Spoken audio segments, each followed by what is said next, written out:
and gentlemen, welcome back to podcastjuice.net. My name is Michael Dean, and you are listening to the podcast on Prince.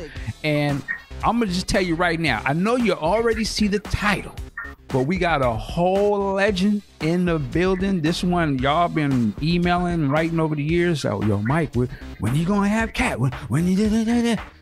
So I'm not even going to do all the big lead in and all that. We got Big Sexy and Sack here, of course, but we are joined today by Cat. Ladies and gentlemen, we're going to stand up. We're going to clap our hands and welcome in royalty. So, Cat, how you doing? Hi. Hello. Hello, guys. How are you guys out there? What's going on? What's happening? Everything.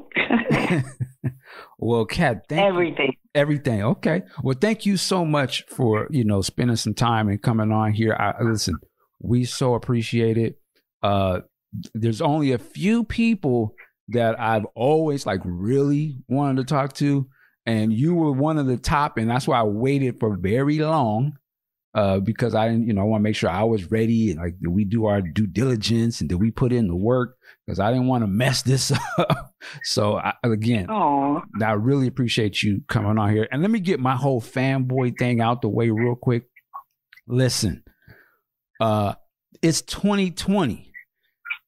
I still got Cat up on the wall. Okay, that's what I'm talking about. So. When we saw Cat, you're making my cheeks hurt. I'm smiling. You're making my cheeks hurt. I don't mean my booty cheeks. Hilarious. Well, but no. So I mean, I'm smiling so much right now. My cheeks are hurting. Seriously. Oh, man. Well, hey, we got a lot of love for you, and like I said, I just remember. I'll say this, and then I'll get professional. The first time. Not the first time. The first time I saw you was on the Sign of the Times 12-inch. But the first time I saw you on video, I think it was probably the movie where it got a real clear look at Cat. Niggas was sprung. That's all I'm going to say. Oh, wow. That's a shocker for me. Well, thank you. Nah, stop it. The whole hood was like, yo, who that? So right? Anyway. I'm from the hood in Chicago, so thank you. Well, okay. So, Big Sexy, how you doing? You good? I'm doing great, man. I can't possibly follow that up, but I'm doing okay. I like Big Sexy. He has good comebacks. Yes, he does. So, man, let's just take it all the way back. You brought up Chicago. If we could start there, take us back to Chicago. Are you born and raised from Chicago? Yes, born and raised in Chicago. And, I was when I was 16 years old, my parents kicked me out. And it's only because I was this house party kid. I love Frankie Knuckles. I go to the clubs. They open up at midnight, and I would just go to Frankie Knuckles Club and jack my body, and blah, blah, blah, blah, because I like dancing.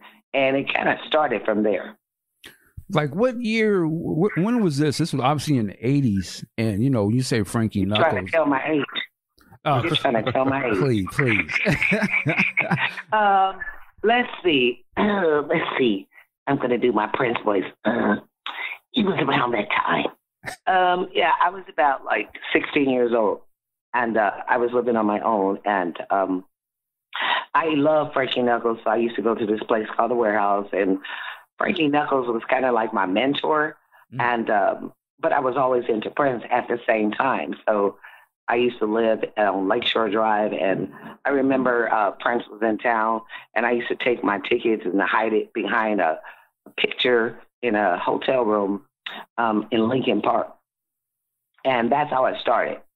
I'm okay, I'm going to see Prince. I'm going to go see him because I was always a fan of his. And I remember the first show was at, it was in Lincoln Park. I can't remember the place right now.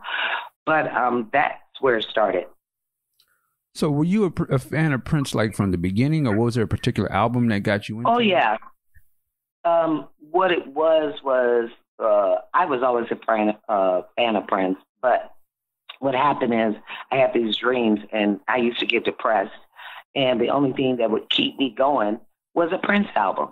And I remember the Dirty Mind tour, I used to have posters of him, and I'm like, oh, he'll never like me. Bought the tickets. And I remember went to the concert. And, I can't remember the place. It's so famous in Chicago right now. I can't remember. But I went to the concert, and I was dressed in my regular clothes. But the thing was, before the concert started, all the ladies would go to the bathroom and dress in their lingerie. And, of course, I was one of them. And so I used to come to the front of the stage when they played. That was the Dirty Mind tour. And I would dress in my lingerie. And I'm just sitting there going, oh, my God. Jill Jones was performing with Prince at the time. And I remember Matt Fink threw me his Dr. Mass. And what's his name? Andre Simone gave me his suspenders. And then I put my phone number in Prince's boot. Of course, he never called me. He didn't.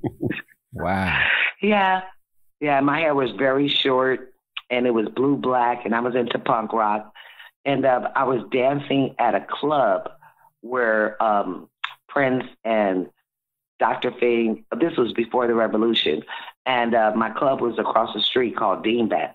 And they would come in there after the show, and I was a dancer. And I was like, oh, my God, I want to work with him. I know he would love my dancing, blah, blah, blah, blah. And then Stephen Fargnoli, who was his manager, he said, Kat, I need you to do me a favor. Would you like to come to your friend's show? I said, sure. He said, well, I have this group called Vanity 6, but I need you to teach them some choreography, and I'll give you a ticket, to see the show. And I said, sure. So I took that job, and it was so easy. And I was right there in a pit watching my choreography with Vanity and Susan and what's her name, Brenda. That's how it all started. Wait a minute. So I never heard this. so you actually had got linked up with them back then? Yeah. Yes. Wow. This was before everything in Chicago. Wow. There was a club called Beanbats. Beanbats was a club that I used to dance at, and then I would jump on a subway train and go to my other club, which was called Coconuts. Coconuts was a gay club with snake dancers, the bearded lady, Eddie Murphy, and Arsenio Hall used to come there. That was back in the 80s, yes. And I was so underage and had a fake ID. Okay. But I was into punk rock. I had a mohawk, and I was just this, this different little black girl that no one ever met, in my area back then. What area of Chicago did you live in, or you were from? Well, I lived by Wrigley Field on Fremont Avenue, okay. And all the clubs in Chicago was always on the north side. But I came from the south side. So I used to take the trains with all my gay friends, and they were all males, and we were determined to be famous dancers. That's all we wanted to do was dance. So that's how it all started. Wow. So you said Wrigley Field. I've been to Chicago a couple of times. You ever been to there's a spot over there, it's called the Chubby Bear? Like a little, yes. Like right across the street. Of course. Oh my God. I played the show there. I did a show nostalgia. there one time. Are you serious? Yeah, me, Mix-a-Lot, Sir Mix-a-Lot, a couple other people. Mm-hmm. Yeah, Sir Mix-a-Lot. Oh my God. I got big butts. Yeah. I never had a big butt. That's awesome. I didn't know that. Oh, that's another lifetime. Wow. Okay, so Chicago. So this is interesting. So you first sort of linked up with them, Dirty Mind, and one of the points I wanted to get to in this interview. Did you envision yourself could you ever saw yourself? Obviously, you did. You were going to be on stage with Prince, and what it would come to at that time. I tell you this. When I saw the Dirty Mind tour, Prince wasn't that popular. I mean, he was playing small venues. I remember. But when I saw him and Jill Jones, they did a dance together called, I don't know if it was Delirious or Should We Get Married or something like that. And I said, ooh, that girl is beautiful. She was really tall. And I said, I can do that. But everyone discouraged me, and they were like, oh, Prince would never like you because you're black and you're this and you're that. And I said, but I'm a good dancer. It's not about that, but I can do that. And so nothing discouraged me, but the only thing that kind of got me pulled back was they said, well, you're not exotic looking and you're just a black girl. Everybody in Chicago, in my community. So when you tell me that I can't do something, that gives me determination to say, yes, I can. Now watch this. And it happened. Wow. So you spoke on something. And Jill Jones. Oh, go ahead. Oh, Jill Jones was my encouragement. She really was. Okay. And shout out to Jill for sure. That's something, I remember back in the day, and you kind of touching on that when you say, you wasn't exotic enough, or you was just a black girl. And, one of the things I thought was interesting when you came on, and I'm curious if you are cognizant of this, but it was like they got a black girl up there, you know what I'm saying? Like standing next to Prince. Yeah. Like, can you speak to that? Did you understand that too at the time? Well, this is what it was. I looked at Vanity, even though, okay, let me just break it down. Vanity, Apollonia, Sheila E., they were all mixed with something. But even though I mixed with something, but I came out as the pure black girl from Chicago. And I remember I told Prince, I said, oh my God, you have all these beautiful women. You have Sheila E., you have Vanity, you have Apollonia, you have Jill Jones, because they're all mixed with something outside of our race. But me as a black woman, I'm mixed with everything, but I don't come out, looking like them with the straight hair or the mixed hair. And I told Prince, I said, why me? He said, why not you? I said, because I'm black. He goes, well, everyone's black. He said, you don't think I like you because of that? I said, I don't look like Vanity. I don't look like Sheila E. I don't look like Apollonia. He was really shocked when I told him that. So, of course, to me, I'm just dumbfounded. And he was like, well, I like you for who you are. And I never thought I was pretty enough or good enough. All I knew is that I was a badass dancer. And that's all I wanted to do was just dance on stage with him. That's it. And I proved my point. Yes, you did. Before we move even forward, just talking about dance in Chicago, and this was this is before the internet. So all my younger listeners, there was a time before you had cell phones and, all the email and all that stuff. So you didn't, so a lot of styles were regional. What was popping in Chicago, like house music, where I was, we didn't really hear it like that. You know what I'm saying? I had no idea what was really going down over there like that. And the dancers were, regional. They would be doing this dance on the East Coast, doing this on the West Coast. And you remember, so you as a person that, as a dancer, like, how important was the dance? Dance was super important. Obviously, you had the break dance movement and different things. But in Chicago, what was the style in Chicago? In Chicago, I used to go to this place called the Warehouse, and like I said, Frankie Knuckles was my mentor, and I was kicked out at 16, 17 because I was pregnant, and my parents kicked me out the house, of course, and then I had my son, and but at the time, I would go down to the Warehouse, and Frankie Knuckles was like a father to me. And he knew all I wanted to do was dance. I would just dance. He would play all this brilliant music. And I never followed the trend of anybody. I was always in my own little world every weekend. It was only on the weekends. They open up at 12 midnight, and they close at 7 a.m. And, excuse me, here's my cold again. Sorry. So Frankie Knuckles encouraged me, took me to the side. He's like, Kat, you have a beautiful talent. And I'm like, I do? He's like, yeah. He said, just go for your dreams. And I said, well, I can't compete with these women with Prince. I said, but I'm going to try. I just want to be myself, and I'm going to stick to what I know. And that's what I did. And I was shocked because a lot of people told me that I couldn't because of the way I looked. And my encouragement was being yourself. And it was hard to do that. That was in Chicago. let alone coming out to California. And I was like Scooby-Doo moment, like, oh, these women are gorgeous. These women can sing. But I knew none of them could dance. I'm just saying. Okay. Now, they had no talent in dancing. When did you come to L.A.?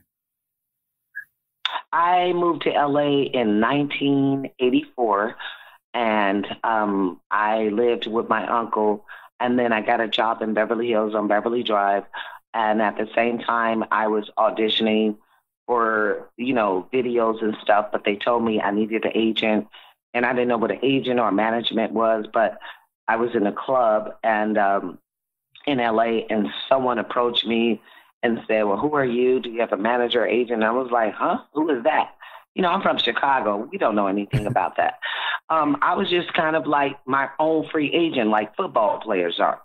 I had no idea what my value was. I really didn't, because all I did was dance all my life. So it kind of struck me.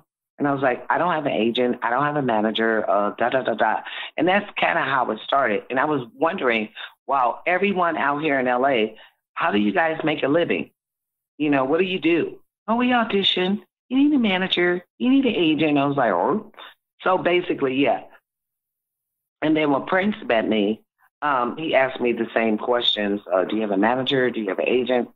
No. It was like that. So I kind of got everything on my own. And this is, so 84, you coming to LA from Chicago. Was that like a culture shock? It was very different. Yes, it was. Well, because I took the Greyhound bus. I gave my parents permission to take care of my son at the time. And I told my parents, I'm going to be a star. When I came to California, it really was a culture shock. It was so different for me. From the dressing, how people dress and how they act. But I wasn't intimidated until I started going to these auditions. All these girls were so beautiful, and I didn't feel like I was beautiful. I was very skinny. My hair was all natural, and I really got intimidated, but I had so much confidence in myself as far as a dancer. I didn't care about modeling. I just wanted to dance, and I proved myself. And then when I go to these auditions, I could not follow an 8 count. They go 1, 2, 3, and 4. I couldn't do that. So when they called my name, I just started dancing. I did not follow the choreography. I was like, well, this is me. So basically, yeah.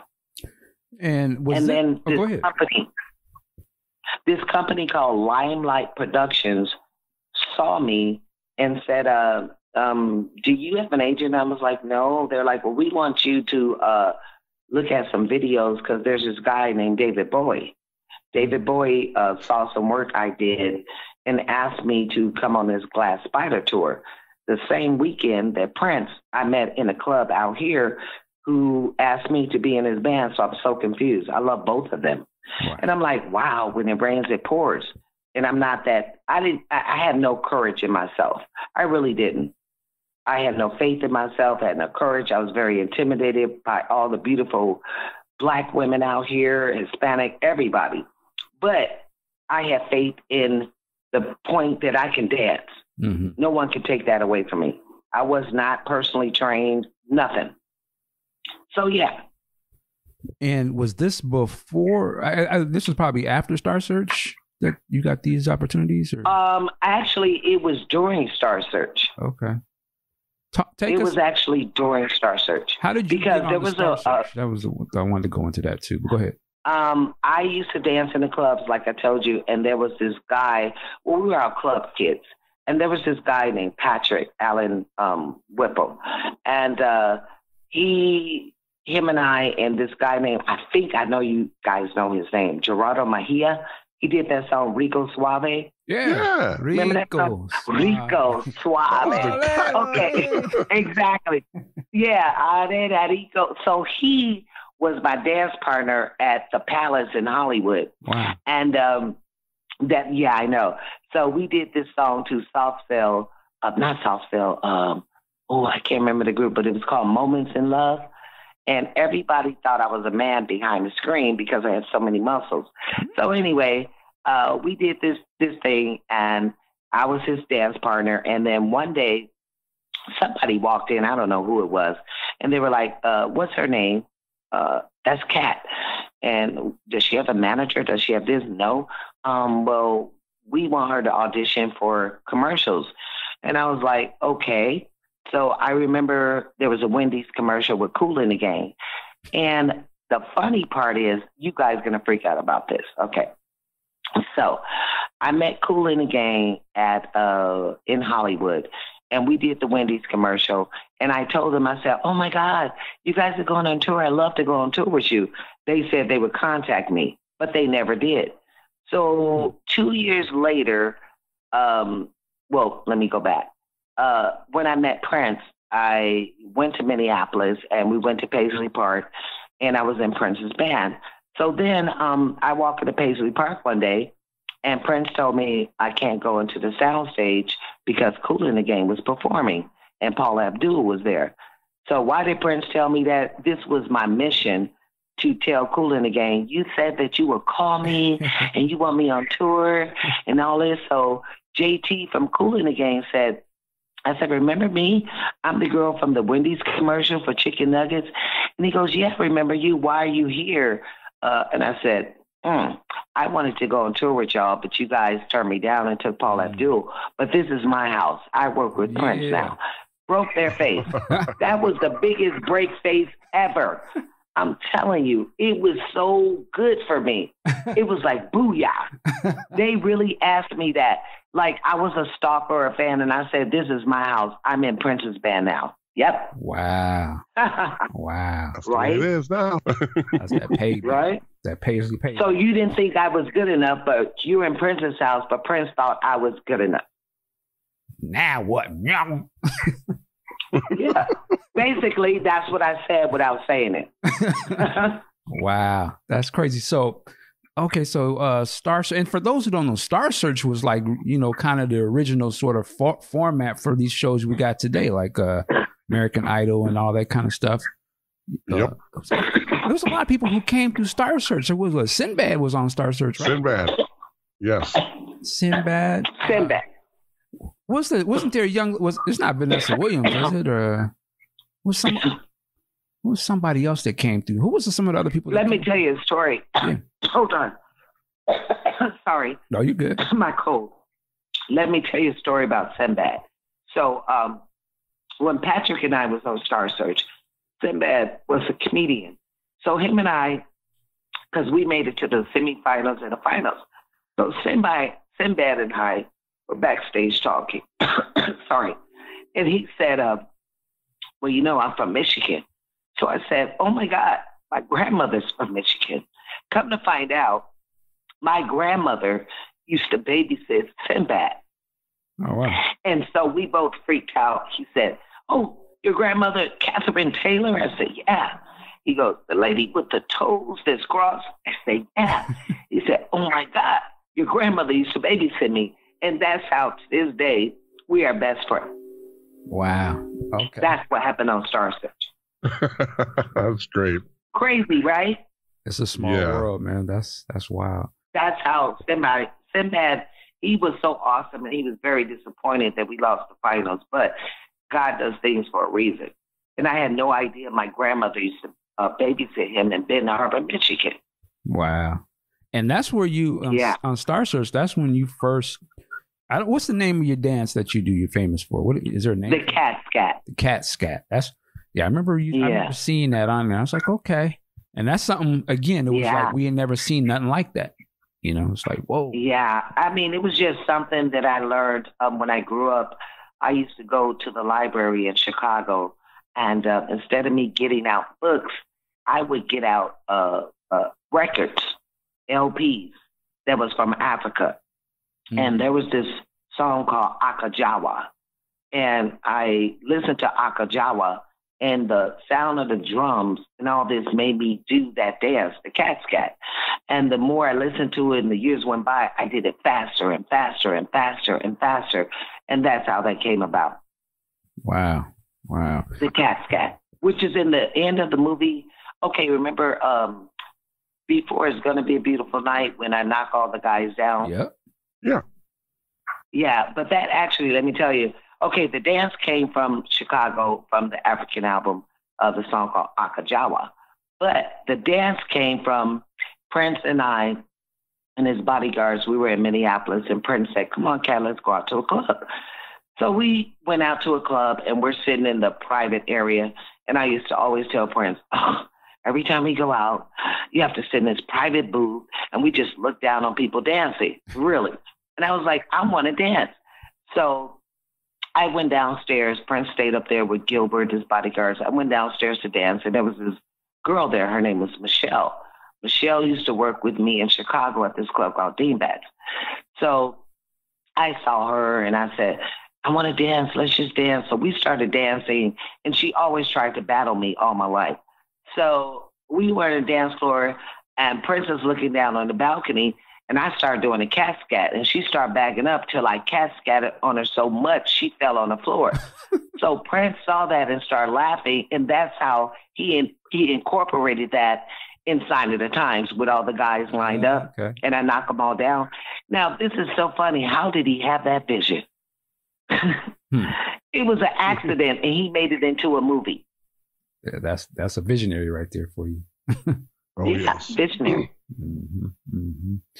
Okay, so Star Search, that's that show is seen all over the country.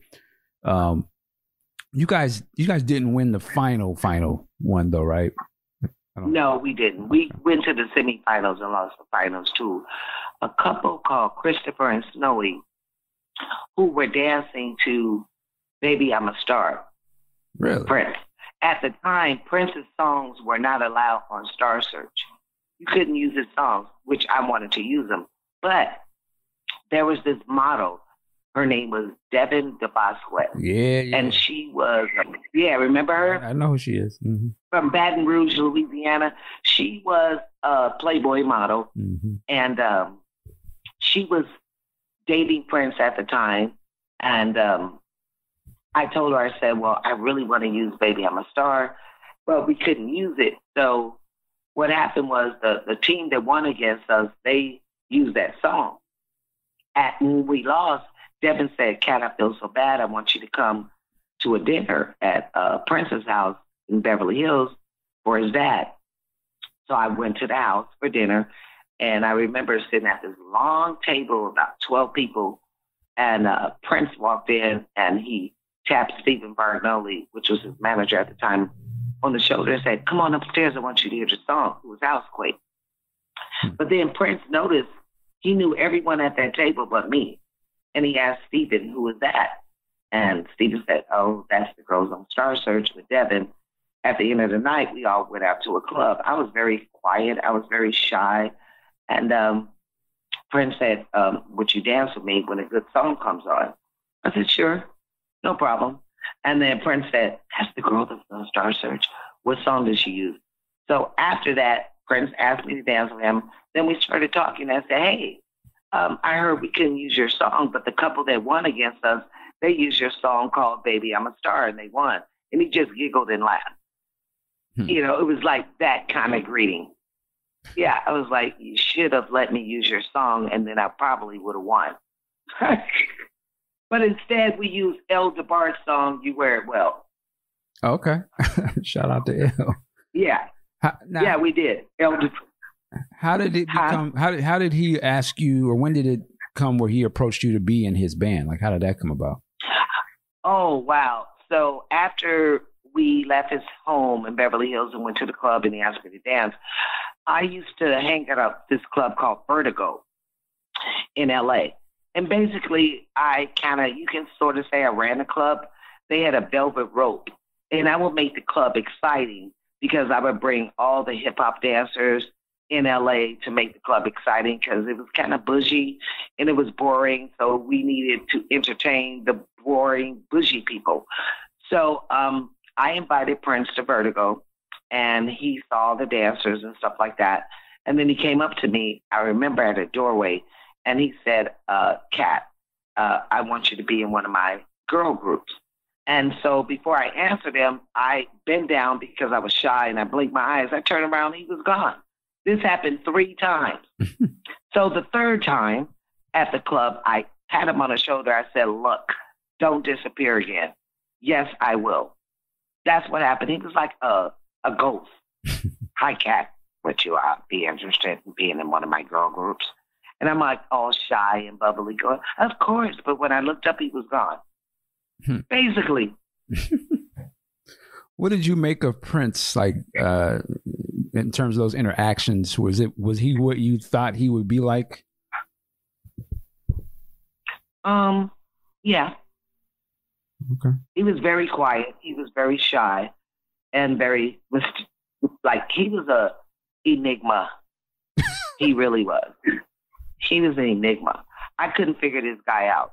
I mean, I thought I knew him. I knew he was kind of strange and weird and private and mysterious, but yeah, I was like, okay, he is real. This is really him. He's like a really like mysterious type person. He would say something to you and you blink your eye and he's gone. Yeah. What? So after 3 times, like, stand still. Mm-hmm. What made you decide to go with Prince as opposed to, you said David Bowie had also approached you as well? You know what? I've always, because I used to be into punk rock. I hate that word punk rock. I was into punk. I always loved David Bowie. And, you know, I never even thought I would want to work with David Bowie, but they both were very different type of artists, but I love what they both brought on a different level. But when it came to David Bowie and Prince, I knew I love David Bowie's music, but Prince, in my days when I was 17, when I was depressed, I would play his music and it cheered me up. So when I met both of them on that weekend, it was kind of like when it rains, it storms. So I said to myself, what would be better opportunity? Bowie for one tour, which is a Glass Spider tour, or Prince just, whoa. So when I chose Prince, to me, it was a better opportunity. And don't get me wrong, I love both of them. But Prince was the one, I mean, he was just like, it was just, I can't even say what I really want to say. You can, but it was like with David Bowie, it was easy. But with Prince, you had to be sexy and beautiful and exotic, and I never thought I was any of those things. So when I did choose Prince, it was more like a chess game. Would he really accept me? Really? And he did on every level, and I was very shocked. Yeah. So I did choose Prince over Bowie, but then a couple of years later, we are all on tour together. Bowie's on this tour. We all met up, and it was awesome. It was no animosity. It was brilliant. And I felt like, wow, I made the right decision. But I did work with David Bowie into getting him some production assistance on one of his Glass Spiders tour. So I gave him Constance Marie Lopez. Now, Constance, she was my best friend at the time. She played Selena's mom in the movie Selena. She also played what's his name? George Lopez's wife on the George Lopez show. She was the wife. Okay. And so we kind of traded off. I said, here, Bowie, here's Constance. And then Prince was like, hey, Bowie, here's Kat. So, yeah, that's how and I know you guys know her, Constance Marie Lopez. Oh, yes. Okay. Yeah, she was my road dog. We were like besties of besties. So we did a trade-off, and it worked out perfectly for both of us. Wow. What you got to tell us that, what was it like? So you accepted, Prince's offer, and what happens next? Do you fly off to Minneapolis? Did you work in LA? Yeah. I remember we were at Prince's house on Elm Street, Beverly Hills. And after I got the call to go to Minneapolis, Prince called me up and he said, I need you to go by my house in Beverly Hills and pick up this dress. Gilbert Davidson is going to be there. So I said, okay. So I go to his house, and he wasn't there. He was in Minneapolis. I pick up this dress. I get the dress. I go back home because I lived in Hollywood at the time. And he said, I booked you a flight. I want you to come to Minneapolis with the dress. Well, apparently it was the dress that was made for Susanna, Wendy's twin sister. It's that peach dress, with the guitar, Sign of the Times. Oh, that. Wow. Okay. Yes, that was for Susanna.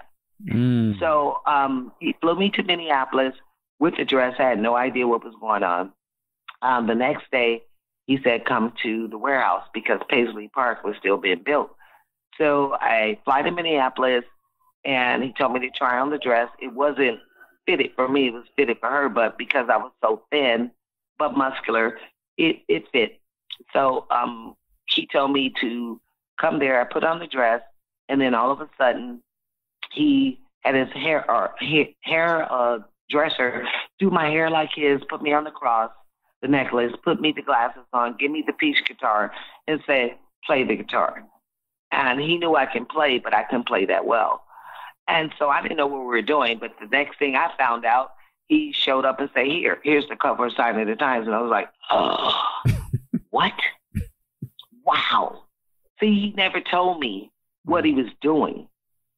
And then he goes, look, whatever note you were playing, that's a funky lick, which ended up being the cover with the guitar with the cross. Mm-hmm. And then Prince's dad called me up and he said, is that really you in the dress? I said, yeah. He said, I thought my son lost his mind this time. I really thought that was him in the dress. I said, no, Mr. Nelson, that's me. Even my dad freaked out. So, yeah, that's how that happened. So everything came so fast with me. I was kind of shocked. I knew I had courage and faith in myself, but I didn't know Prince had that much courage and faith in me. Wow. So that's how that happened. Do you think that, and you said the dress was for Susanna, do you think like he was thinking of Susanna using Melvin. her? Well, you think he was going to maybe try to use her for that or something, or? No, she was supposed to have that dress, but I don't know what happened. Okay. I think because they were engaged to be married or something like that. And Susanna and I were really good friends at the time. After I got in the band, but not before. After, the thing came with the dress and he flew me to Minneapolis, I remember meeting Susanna and I totally loved her. And we were at Paisley Park and I remember, we were at Prince's house and I took his Wildcat. Remember that car that was in Under the Cherry Moon? The white? The Wildcat, the white car? Yeah. Yes. So I'm at Prince's house and Susanna was there and I took the car. And so Susanna and Prince said, have fun or something like that to me. And I remember taking the car and I went to downtown Minneapolis and picked up Ingrid Chavez.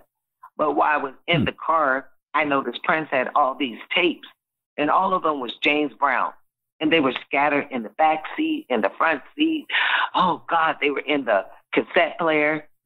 And I remember dropping Prince and Susanna off, and she said something like, have fun. And I went to pick up Ingrid, and I'm playing James Brown. I said, wow, Prince loved James Brown, And I was late bringing the car back. I'll never forget that. Came to Paisley Park, brought the car back, and Prince was kind of mad at me. But, I was like, wow, I can get his car. I can play James Brown. I can go here and there. It was pretty hilarious. But Susanna and him were so cool. I really liked those two together as a couple. They were pretty cool, Was this? And I was just like, I'm sorry. Go ahead. Well, I was just going to say, I don't want to interrupt you, but was this before the Sign of Times album came out or after? I think this was during. Okay. This was because Prince had already recorded Sign of the Times, the album, before I met him. But after I met him, we were rehearsing for Sign of the Times, the tour. So I had to learn all the lyrics, which I was so naive. I didn't know. I was singing parts that I wasn't supposed to be singing. I was playing the congas, which I didn't know Sheila E. was supposed to be doing. I was all over the place. I was so naive. But Prince, when he saw me doing that, he was probably thinking, why is she doing that? That's not her part.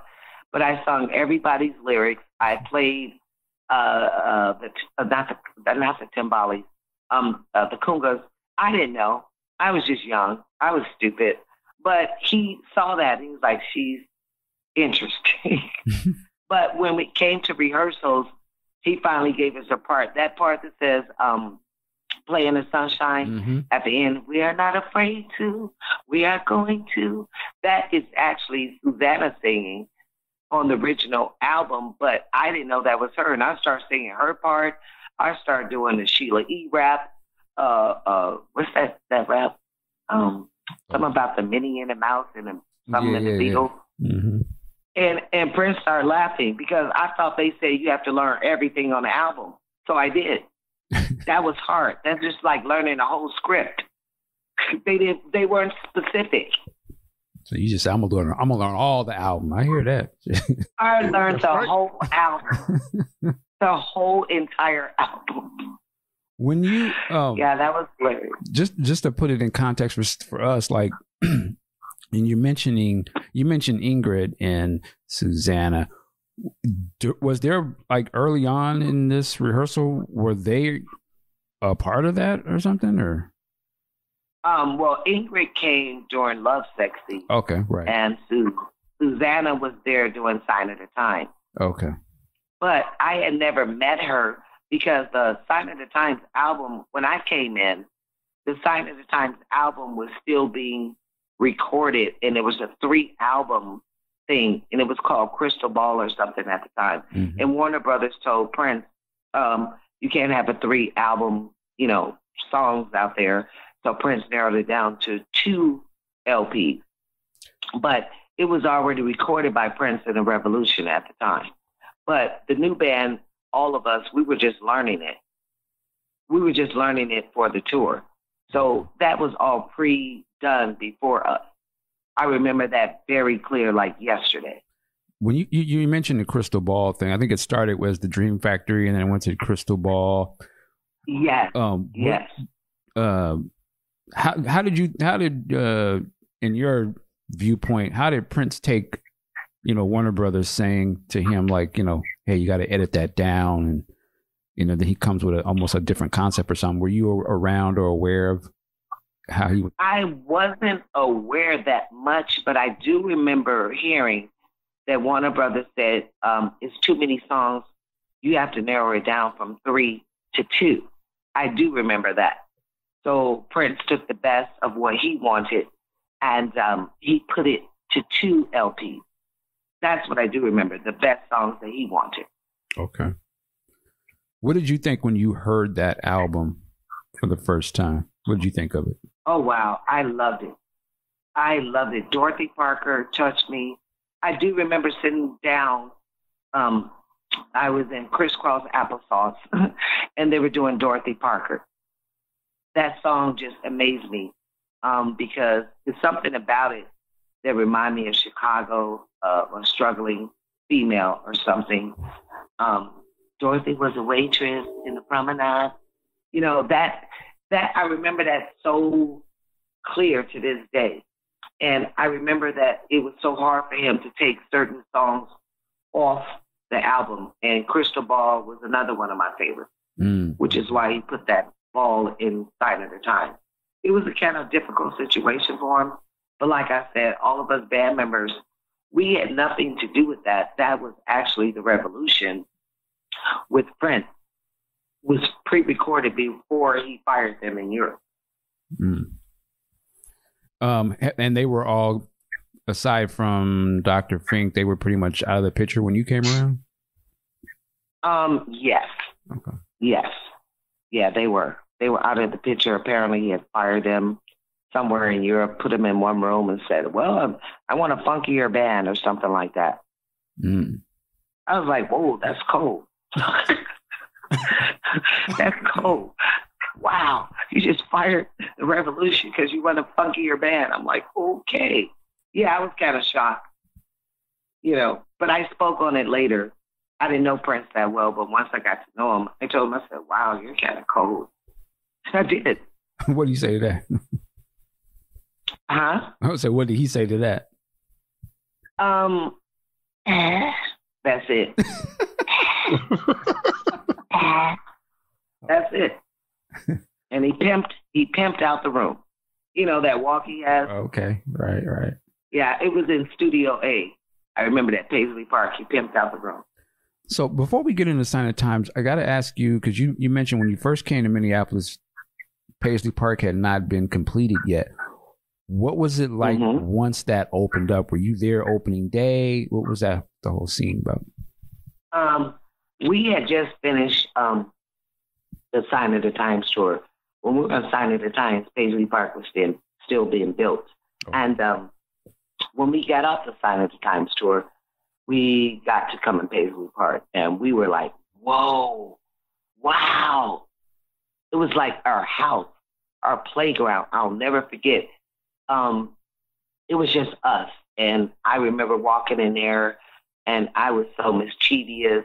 I used to, while the band was rehearsing, of course, I was on the prowl, and I was curious. So I would go to the sound stage, and I would find the ladders that lead to the roof. I would go up on the roof and look down through this glass diamond, which is the same photograph Prince has in a black hat. He's on the roof looking down. But I did that before then. I was just like a little kid. And I was like, this is amazing. Oh, my God, this is beautiful. Because the warehouse really was a warehouse. It was so tiny. And I remember Prince taking us to the sound stage. I remember Sheila E. and Prince roller skating through Paisley Park. It was just a big fun house, but it didn't have all the photographs and pictures that it has now. But it still was the same. It wasn't painted. Only thing it had was in Studio B.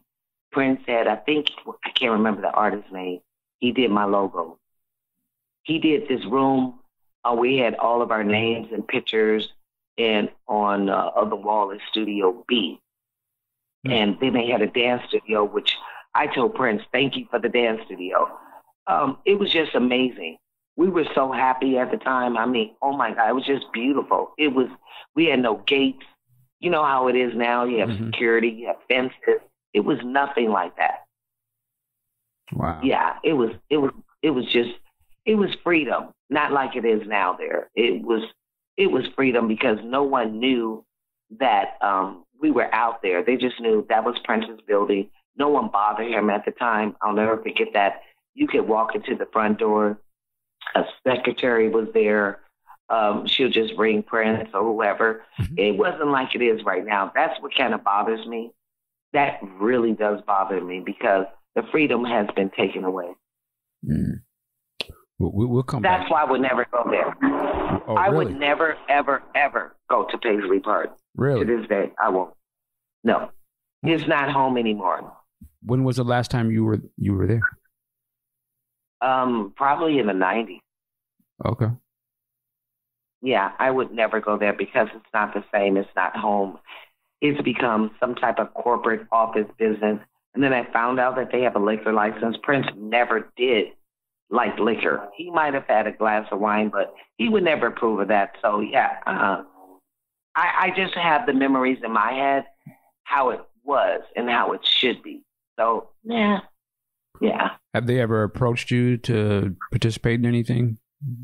Celebration? No, I actually told them do not use my image or anything without my permission. But there's a lot of fans who went to Paisley Park and took pictures, and my image is everywhere, splattered on the walls, because I'm going to do Prince justice. I'm not going to let someone take advantage of him, knowing that I know how he really was. Yes, he wanted that to be a museum, but at the same time, he wanted people to come in there and record.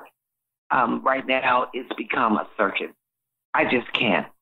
I can't go in there and fake it and smile and go, oh, this is where we used to do this. It's not the same. It's just not. It's wrong. And that's why Jerome Benton and we spoke, I think, 2016 or 17 at the Manuela Prince ceremony. I was there with Jill and Jerome and Spike Lee. And Jerome said, I'll never step a foot in there again until they change what they're doing. Because apparently when Jerome was there, they told him, you can't go in this room, you can't touch this. And of course, it's an insult to him because he's been with Prince since the beginning of time. Right. So you know what I mean? You can understand how he feels. No, I get it. I mean, I can see from your viewpoint, Yeah. you know, for sure. Yeah. Man, that's unfortunate, but I understand what you're saying. Yeah, and then like I don't know who's taking over now, but the thing with the liquor license, I just shook my head. I said, I can't. That's not what he wanted. He wanted to have his parties, serve pancakes afterwards, have other musicians to come in there and record like he was doing when he was alive. Not the party, let's serve some alcohol, turn it up. No, that wasn't him. So I can't be a part of that. I got it. What do you think of, since we're here, what do you think of these, you know, the new releases, album releases and things that they, you know, I don't like it. The reason why I don't like it is because a lot of the stuff in the vault, Prince didn't finish. He didn't finish it for a reason, because he didn't like it. But now they're releasing stuff that I know he wouldn't appreciate or approve of. But they're trying to make money, so they're going to do whatever they can to make money. And I don't think that's right, because they're not keeping his legacy alive. And I don't know, everything they're doing now, they T-shirts, taking things away from the fans. Excuse me. Prince wouldn't have liked that at all. The alcohol thing, the liquor license, I'm so disgusted. Seriously, I am. So I really am disgusted. What do you do? As eventually they're going to come around to, you know, Sign of the Times and Lovesexy. Would you participate? Right. You know, if they're like, hey, we need you, we want to ask you some questions about this, or do, you know, whatever they end up doing. Would you do something? If it's at Paisley Park, no. If it's somewhere else in another venue, yes. Okay. I refuse to do anything at Paisley Park. That's on Bible religiously. I refuse. I know what's really going on there. Let me just say this.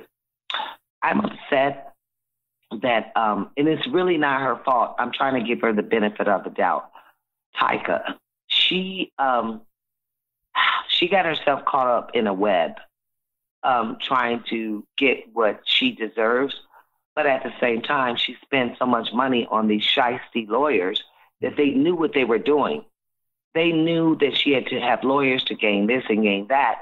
And they knew at the end of the day that she's going to have to pay for them. Well, she didn't have the money, so she sold a lot of her shares to these people. Prince's half-brother Alfred did. Talk about that as well, 90%. Yes. Mm-hmm.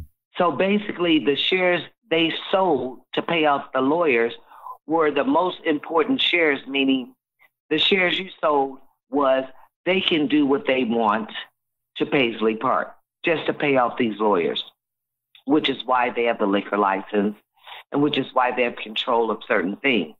But Tyka really had no other choice because she didn't really know. I'm not going to diss her or dog her for that. Yeah. And then Alfred, Prince's half-brother, he sold off 90% of his share, and the next day he was dead. Come on now. It was all a setup. And I don't like it. That's why I send a message out to Paisley Park. Do not use my image without my permission. Nothing. Because I don't dig what they're doing. And I kind of feel bad for Tyka, but at the same time, she didn't know what she was getting into. She really didn't. But there are a lot of shiesty people out there. They're in control of the merchandise. They're in control of Paisley Park. And hopefully, I hope not the boat. Well, yeah, it's... well, we're in church now. Well, I'll ask you this. You know, do you... This what we're just talking about here, do you have these conversations with other, you know, your fellow... Prince people that you've worked with over the years? Do you guys talk about this? Of course. Okay. Of course. Being Dr. Fink, we talk about it a lot. A lot. As a matter of fact, we spoke to Dr. Fink a couple of days ago. I spoke to Wally. I spoke to Brooks. I spoke to Miko. And everybody says we just sit back and watch. Yeah, because we're all disappointed. We just sit back and watch. And I keep telling the fans, if you really, really, really love Prince, you can stand up and say, hey, Prince wouldn't want this, we wouldn't want that, because it's all about making money right now. It's not about his legacy. And if you truly love Prince and respect him, you wouldn't go for this. This is not a party house. It's being very disrespecting. Mm. And I refuse to be a part of it.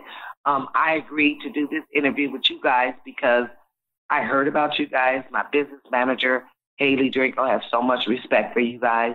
There are a lot of people I've turned down. Yeah, she does. And, we're trying to keep his legacy alive in a positive way. No one is trying to make money off him. I have never done anything since Prince died for money. Never, ever. Mm. I don't write books. I don't sell T-shirts. I don't do anything like that. So I say, Prince knows who I really am, and he knows who his friends really are. And Dr. Fink is not happy with a lot of things either. Okay. Would you, and that's a big thing right now, the books and, and that type of nature. Would you ever do a book or would there be a cat movie or something? You know what I mean? Like, it's a lot of this type of stuff. What I said to everyone is that one thing I can respect about Sheila E., I'm going to say this, put it out there. I respect the fact that she put her book out when Prince was alive. Mm. But the people that are doing books, besides Wally's cool, that are doing books about Prince, how do we know this is true? He's dead. He can't speak for himself. Mm. As far as his memoir goes, he did 50 pages. And it's the guy who's interpreting what Prince said or done. I would never write a book only on Prince. If I wrote a book, it would be not a book. It would be a documentary. And it would not be about Prince. It would be about Cat Glover, who started her life in Chicago, who talks about how she became who she is, how she met Prince, and therefore and thereon. It's about me. It's not about exposing Prince and talking about Prince just to make $1 off him. Because my life was before Prince. My life with Star Search was before Prince. Mm-hmm, mm-hmm. Everything, I did a lot of things before Prince. So, of course, he would be included, but it's not to say, well, Prince did this and Prince did that and that. That's not cool, man. Why didn't you do it when he was alive? But you feel me? Didn't do it. You know why they didn't do it? It was alive. It would shut them down. Yeah, because first of all, Prince would have sued them. Second of all, they wouldn't have done it. So to me, you're a bully, you're a coward, and you're just trying to make money off him. I have no respect for people like that. I really don't. I said it and I'll say it again. I'm very non-filtered, and I'm very still devoted to him. So I would never write a book about Prince. If I did anything, I would do a documentary, black, grainy, white, starting from Chicago when I was a kid to up to my career. Mm-hmm. Because I worked with many people before Prince, during and after Prince. So no, I respect that. I just don't like what I see out there. You've never seen me in videos, documentaries. Here I come, pop, pop, pop, pop, pop, pop, pop, pop. And everyone seems to think they know Prince better than everybody. Okay. Prince had, yes, thank you. Prince had different relationships with everyone, on different levels. But the most thing that bothers me is when they do these tributes. Okay, I can't. Oh, no, go ahead. If I see another tribute of somebody who just want to be on the Grammys or the American Music Awards singing a Prince song, I'm going to throw up. Because Prince was very funny, and he would laugh at people doing his music. He would say, no one's playing me in the movie but me. Mm. And just because you're a celebrity that's very, very well known doesn't really give you the credit to go up there and sing a Prince song and speak on Prince. The people that can really speak on Prince were the people that was in his band that actually worked with him. Like literally, seriously. For sure. No, I get it. I wanted to ask you about this Sign of the Times release that recently came out. I know you were a part of it, but that was one of the things to me originally when I heard about it, and when people started asking, like, well, is Cat gonna be on there? Is Levi gonna be in there? Who, and specifically, I was kind of like, well, who's some black folks that gonna have on? But go ahead. Well, I got approached from Rolling Stone magazine through my business manager Haley, and I'm not going to say any names, but they approached some other people. Let me just say it in Prince voice. They didn't want to do it because they wanted money. I did it for free because that's just how I am. I did it for free for the Sign of the Times, and Rocket Pool did the T-shirts. Germany owns the rights to Sign of the Times. I did it for free because I don't want any money from it. I'm not trying to get any fame from it. I'm just who I am. I'm still the little black girl from Chicago. I'm not trying to get recognition. My voice, my actions, my dance, my choreography is the truth. I'm the one who choreographed that whole Sign of the Times tour. I'm the one who choreographed Lovesexy tour. I'm the one who wrote the rap to Alphabet Street. And I found out from Miko that Prince used to always say, Cat is the best dancer I've ever had. Cat, cat, cat, cat. I'm like, really? I didn't know that because I knew how to stay in my lane. My lane was, I'm a dancer. I have faith in who I am. This is my job. I'm not trying to seek fame like that. But it seems like since Prince died, I just sit back and laugh. I'm going, wow, Prince really know who you are now. Wow.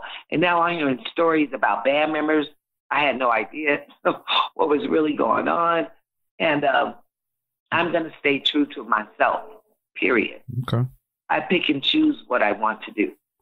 Well, and I would say this, you talked about it's commendable, if it's the right word, that you did it for free and things. But I'm an outsider, and I tell you this. My thing about it though is they selling these products, and if they are using your likeness and different things, then where is the money going? Like, to me, the people who put in the work, like yourself and other band members, I feel like they should be getting a royalty or something, because without you, they wouldn't do nothing. Yeah, go ahead. I'll tell you this. Prince, when Purple Rain came out, after Purple Rain, and since he was alive and since he died, everyone that was in the movie Purple Rain, Prince broke them off. Okay. Now, I can't say this person's name, but when they became Prince's lawyer, manager, blah, blah, blah, they were controlled. They controlled all of Prince's things. And when Sign of the Times came out, they did some shady stuff that made them to pay heed to everything as far as Sign of the Times movie goes. But what they failed to forget, I'm a member of SAG, Screen Actors Guild. I'm a member of AFTRA. I'm a member of ASCAP. So I get this letter in the mail about, I say a week ago, saying unclaimed funds. I'm like, huh? Unclaimed funds? So I contact them. What you mean unclaimed funds? And it was for Sign of the Times, the movie. I'm thinking, how could it be unclaimed and I should have gotten it? So then they tell me, well, you have to go to the theatrical department. Well, the same people, was around when Prince died. They're the ones who took over all the finances and put it in their name. I've heard something. And I'll just say, one person, I don't know if they still work for them. They work for CNN. Think about it. I know you're talking about. You know who I'm talking about, right? Mm-hmm. You know who I'm talking about, right? Most definitely. Yes.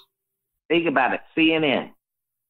Hey, what my man Chuck D say? Every brother ain't a brother. Oh, and Chuck D is my boy. So let's just put this off the record real quick. I'm just gonna let you know, but you can't put this on the record, just so you guys know. Hold on, because you hold on. Let's do that afterwards. Because I'm gonna let you know. Well, I got to mark. Let me mark down where this is so I can make sure to cut it out.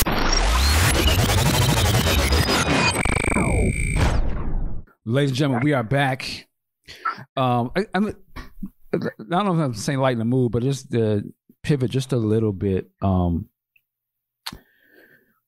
just to back up where we sort of had left off before we went down this road, going back to Sign of the Times, that concert, iconic, just ridiculous. But I'm gonna tell you, I was in my feelings back in the day when they never really came to America. Yeah. Did you guys want to tour the States, or what was going on? No. Prince did not want to tour the States. He said that the fans in Europe were more acceptable and they were more enthusiastic, where in America they weren't more acceptable to the new music, which was Sign of the Times.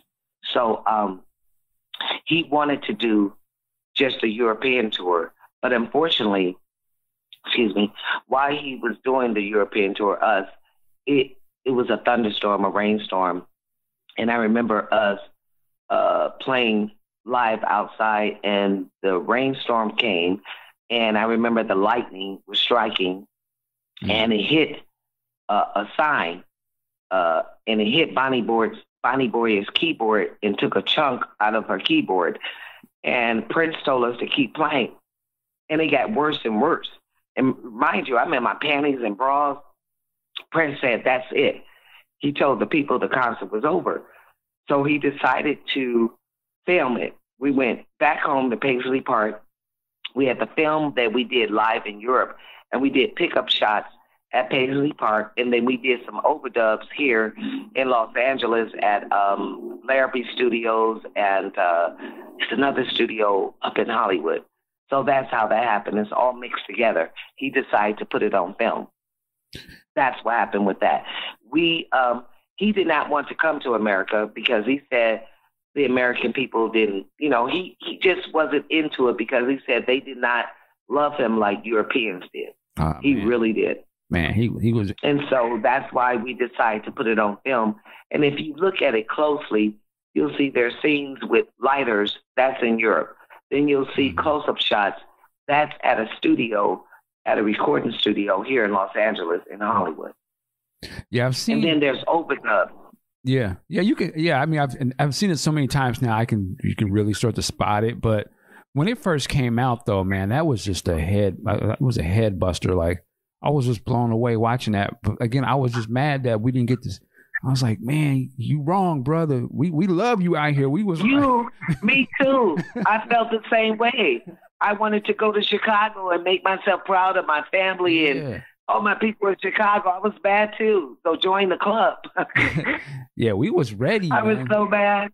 There was a Rolling Stone article that came out while you guys were overseas during that tour, and that was the only glimpse that we got. It was because there were pictures in there. Yeah. And I was that picture with Prince trying to take off my bra. Yeah. That song Kiss. Yeah. I remember that.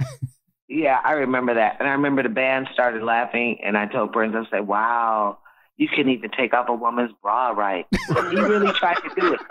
I literally said, it was unexpected. Okay, we were supposed to do the song Kiss. And I, Prince is for shock value. So as we walking backwards, my hand is in back of my butt because I never liked my booty. And so my hand is in the back of my butt, and I noticed he was trying to take off my bra. But it was for shock value because he knows if he had done that, I'm so quick to hide my boobs. But it didn't work out. And Rolling Stone happened to capture that picture. And I teased him, and everybody in the band teased him. It was like, you can't even take off a woman's bra. Yeah. So that picture, I remember that at Rolling Stone magazine. That was hilarious. Oh, my God. Yeah, you just brought me back a memory. Yeah, the chemistry between you two was off the charts. Like, again, I was a teenager looking at that video or that movie, and I'm like, man. And there's the scene where you guys was at if I was your girlfriend, and you do the whole thing with the bed thing. Listen, that was awesome.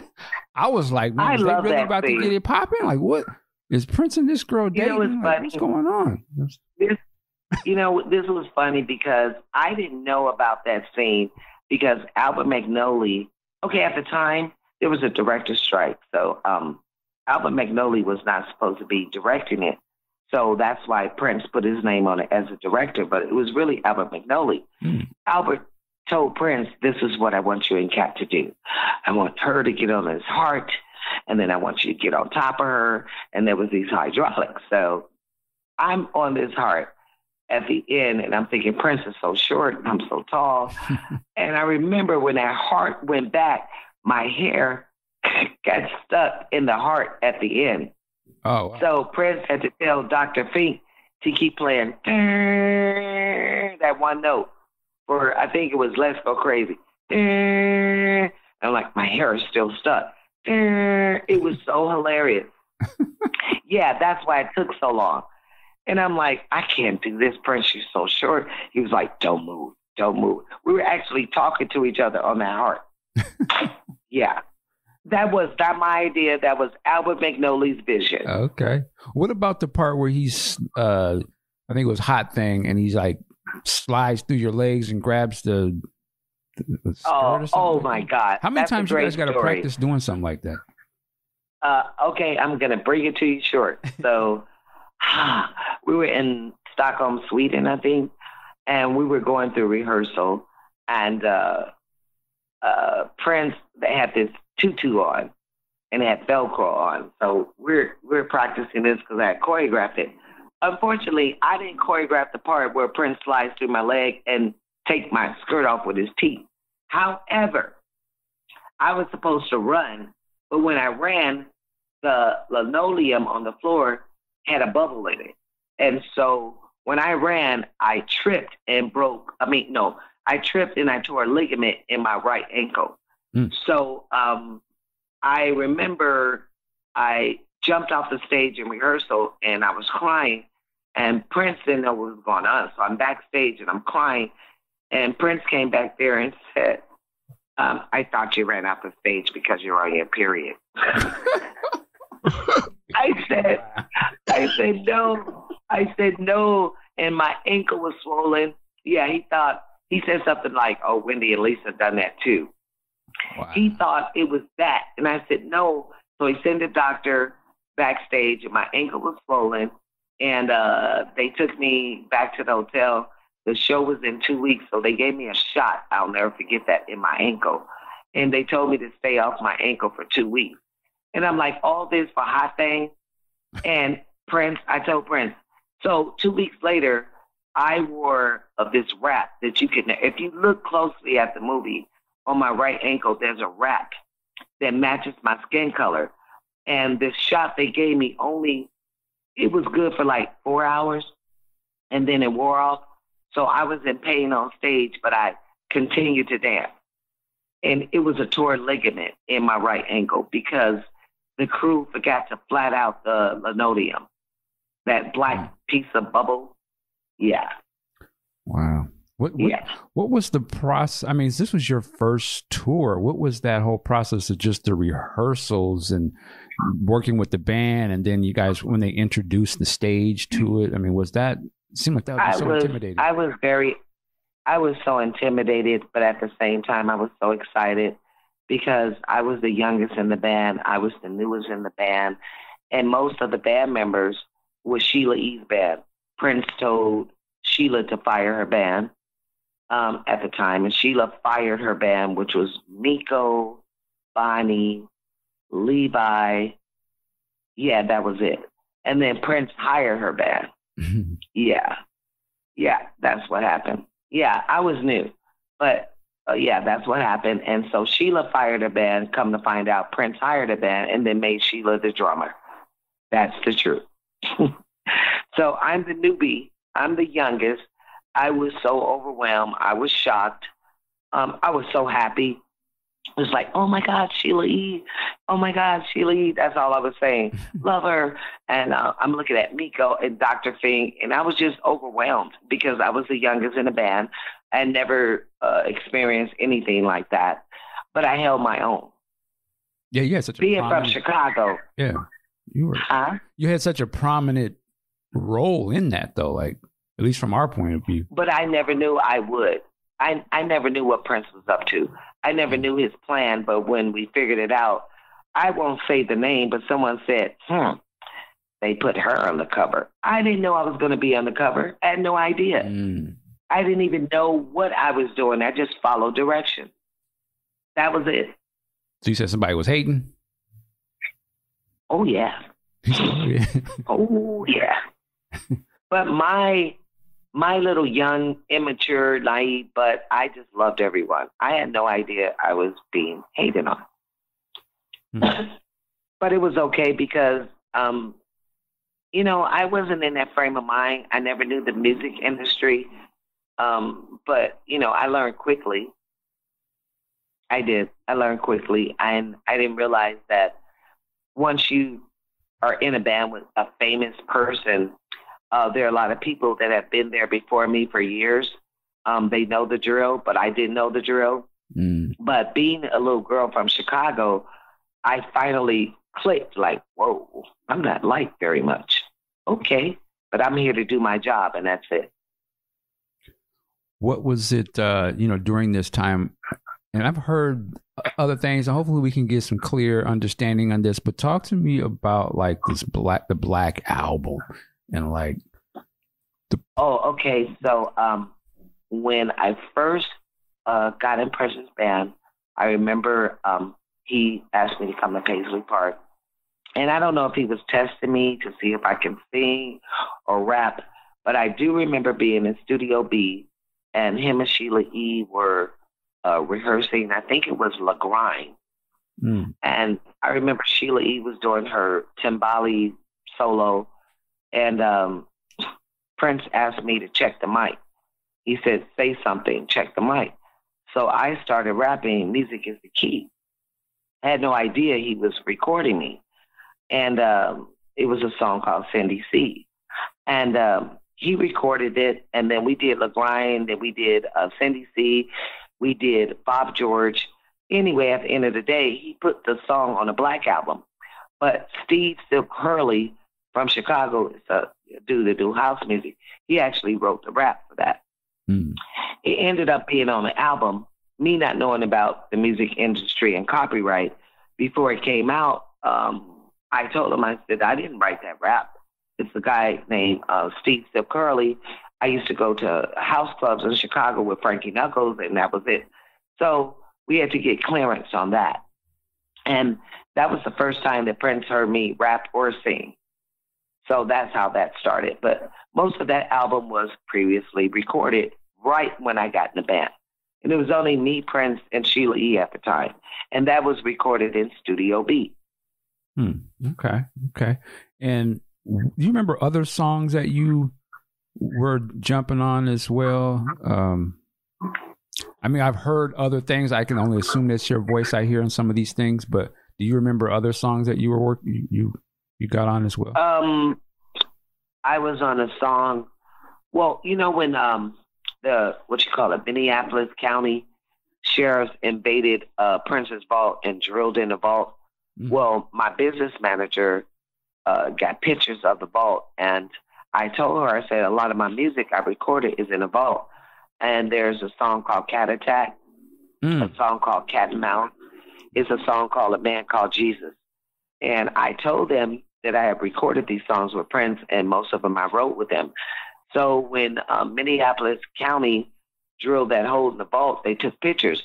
So my business manager, because it's public property, she took pictures of it, and I put it on Facebook. And I said, I told you guys, I recorded and wrote a lot of songs with Prince. And the one song called A Man Called Jesus, I did with Prince when I lived in London, when I left Prince. And I was signed to Warner Brothers, and I stayed with Stephen Fargnoli, which was his manager who he fired.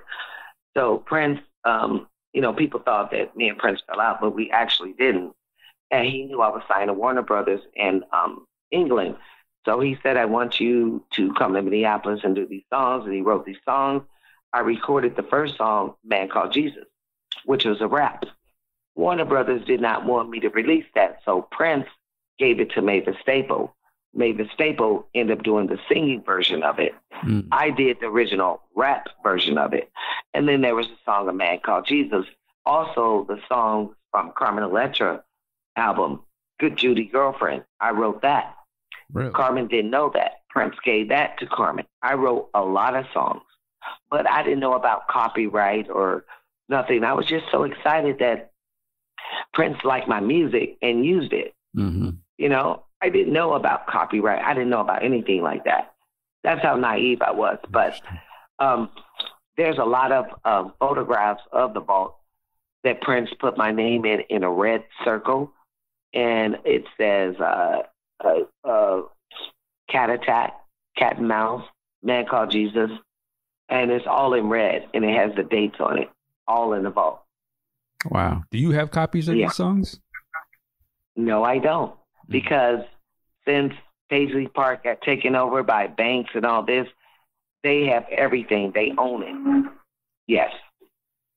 Wow. Now, and you can contact Haley, and Haley will send you all the photographs of everything of my music in the vault.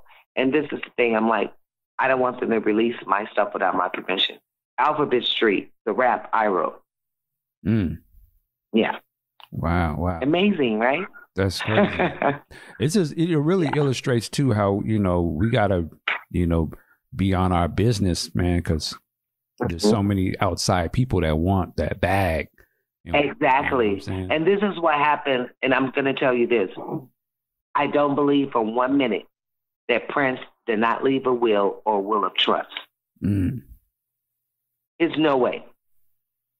No way. No way. But what I will say, the music that I recorded with Prince, I wish someone would put it out there. So you wish they would? Yeah, meaning you don't get a gunshot in your ass. That's what I mean. Whoa. Sorry. I wish you would. Try me. Try me. I'm the only person besides, a few people that have not trying to be in the spotlight, trying to put out books, trying to make money off Prince. I'm really trying to respect his legacy because I was a true friend and still am a true friend. And for you to steal someone else's music and call it your own and own it, yeah, well, Warner Brothers may own his catalog. That's another thing. What the? Wow. I just can't. How can you get your music back and the same lawyer who got your music back sold it back to Warner Brothers? People rag on Jay-Z, but Jay-Z said the truth. Why did you give your masters back to the master? Mm-hmm. Think about it. Yeah, man, it's a dirty game. There's a lot of people. It's so dirty. Putting their hand in the It's very dirty. What exactly? It's very dirty. Yeah, just to finish out on this part, and I want to go into Lovesexy. And I don't know if you want to speak on this or not, but what do you think led to not wanting to put the Black album out? Because Prince had an epiphany. I remember, Lovesexy. I got a phone call, and Prince asked me to come to his house that night. So I went to his house that night. We were sitting at his kitchen table, and he had this, the old-fashioned phones that has hold for 5 people. The old-fashioned hold. He said to me, he said to me, I remember I had my hand on my chin, and he said, we have to cancel the Black album. And so I said, okay. And I said, why? He said, because it's evil. It's dark. Then he goes, we have to take off all of our makeup, and we can't drink wine anymore, and we can't. So I remember he called up Wendy and Lisa. I was sitting there, and he told them he loved them. He called up mostly everybody in the revolution. And he says certain things I can't say about Sheila E. I can only say this off the record. So if you want to go off the record, I'll tell you that. And he called up Warner Brothers, and he said, this was the day before the Black album came out. I'm sitting there with him. It was 500 copies already ready to ship. He told them to cancel the album. That night, I was with him, sitting in his house in Chanhassen. He said, cancel the Black album. He said because it was evil and the devil was pulling him down, and we need to do something like brighter or heavenly or something like that. Of course, Warner Brothers wasn't too happy. That same night, he went to Paisley Park and started recording Lovesexy, which you consider the White Album. There's a lot more to that story. I'm sure there is. Oh, yeah. And I'm the key to the story, trust me. But just to put it right there, that's how it started. He felt that it was too dark. He had an epiphany, and he saw God, and he saw heaven, and he saw something better. And that's how he ended up naked on the cover of Lovesexy, which is interesting. When you saw to say the least. When you saw that cover, what did you think? Well, all the band members, we saw it at the same time. We were like, oh? Yeah, we all saw it at the same time. Yeah, it was different. I wasn't there when he did the photo shoot. No one was there. We just saw it and went, okay. But I was there when he canceled the album. And I remember, I don't know if it's, what's his name? The guy who did the Fresh Prince of Bel-Air. Benny Medina? Yeah. Okay, everybody was shocked. I remember sitting there and they were yelling at him, hurry, had 500,000 copies. He said, I don't want it out. Burn it. Yeah. And that's when him and I got really deep and close in his feelings and his honesty. And I was the only one there. I was. Interesting. Maybe one day I'll speak about it, but right now I really can't. But it's deeper than you think. Well, he had an epiphany. Let's just say that. Now, I'm going to ask you this question. I'm going to ask you this respectfully, and you don't have to answer, but they'll crucify me if I don't, at least, you know. There's always been the rumors, and I've heard other people tell this story in their perspective, right? And some people mentioned of drugs and things of that nature. Is that anything like? One sec. Sorry, my cold. Go ahead. I'm sorry. I told you I have a cold. I'm sorry. Oh, we real people. Okay, I'm going to ask. Colds happen. I want to answer your question, but I had to blow my nose. I'm sorry. Okay, continue. No, so I was, I've heard, the rumor mill or the word on the street or on the internet for that matters. Oh, he had a bad trip or something, or he was experimenting and things of that nature. Me as a fan. That's true. Oh, you say that's true. Okay. Yeah, that's true. Interesting. Well, I'll leave that at that unless you want to go any further. Well, you can finish asking the question, but I want to hear the rest of your question. Come on. Well, no, I'm just What's saying. The rest? Well, that was shocking to me. No, he did. I don't think it was a bad trip, but he had a trip. Like the song says, this is not music, this is a trip. Oh, okay. Okay, so I'm just talking to you. I wouldn't talk to anyone else, but I wanted you to continue your question, but I answered you too fast. Well, you said something. I'm just being honest. No, you said something very interesting. You said it was a trip, but it wasn't a bad trip, right? No. And sometimes we always think of badness. Okay. Yeah. So when you hear the LP, I think it's a 12-inch. When I go, this is not music. He goes, this is a trip. Mm-hmm. It was a trip. It wasn't a bad trip. Okay. Is that sort of where he may have gotten some, I don't know, you said epiphany or enlightenment sort of came maybe from that? Okay. Yeah. It was an enlightenment. And I was there. Okay. And I spoke to, I think, Wendy and Lisa that night. Wendy or Lisa, I can't remember who it was, but I was at his house. I was the only one with him. Was there, if you could connect the dots, was Ingrid there or Susan Rogers or something? No, I was supposed to go to a club with Prince that night. I got dressed. He didn't show up till 1 or 1:30. And when he finally came to pick me up, I was in his car with Gilbert, and Ingrid Chavez was at Paisley Park recording. And he said, Kat, I met this girl. She's so beautiful. Her name is Gertrude. And so I got on the phone with her. And I said, hi, Gertrude. And she said, hi. And he had left her at Paisley Park to record, and she was the best poet, most soft-spoken person, and she was very interesting. Just an amazing woman. I had never met her. And I told Prince, why did you leave her at Paisley Park by herself? I was at his house. So I told him to go back to the studio. Oh, wow. Yeah. I had never met her, but I heard her voice. And she was very soft-spoken. And then you said from that moment is sort of when the recording of that Lovesexy started? Yeah, but I think when he went back to the studio, I can't really remember, but he left her in Studio A to record her poetry. And I remember she used to record stuff backwards. So we used to call her the backwards girl.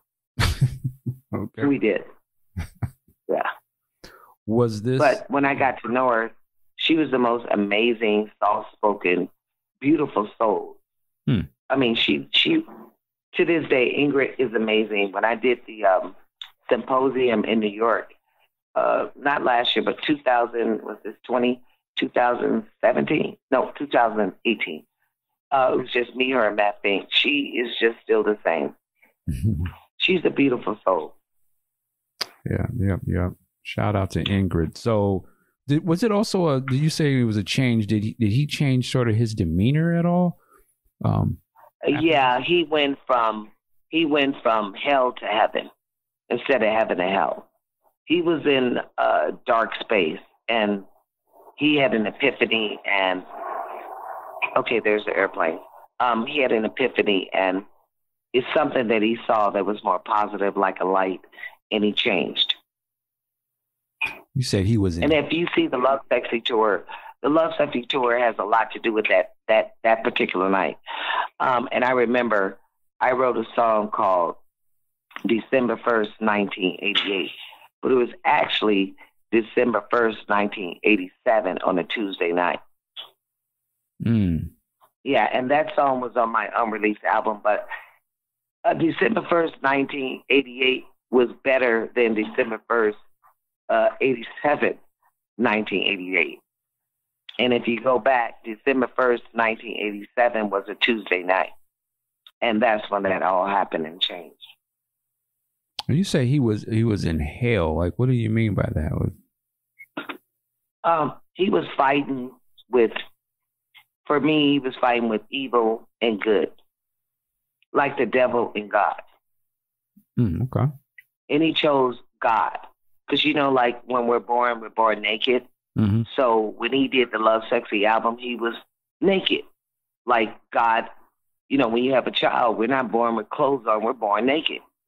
So he decided to go with the heavenly part, and that's why he was on the cover naked. And because he had an epiphany. And it seemed like from the concert, which I'm happy that they came to the States with that, because, we definitely went to that, and that was an experience, but almost it was like he was putting to bed the old Prince or something, and then yes, he was. Okay. He, like I said, he had an epiphany, and it was a beautiful epiphany. But a lot of people was like, "Oh, what's wrong?" I got it because I was there. I understood why he did it, and it wasn't a bad thing.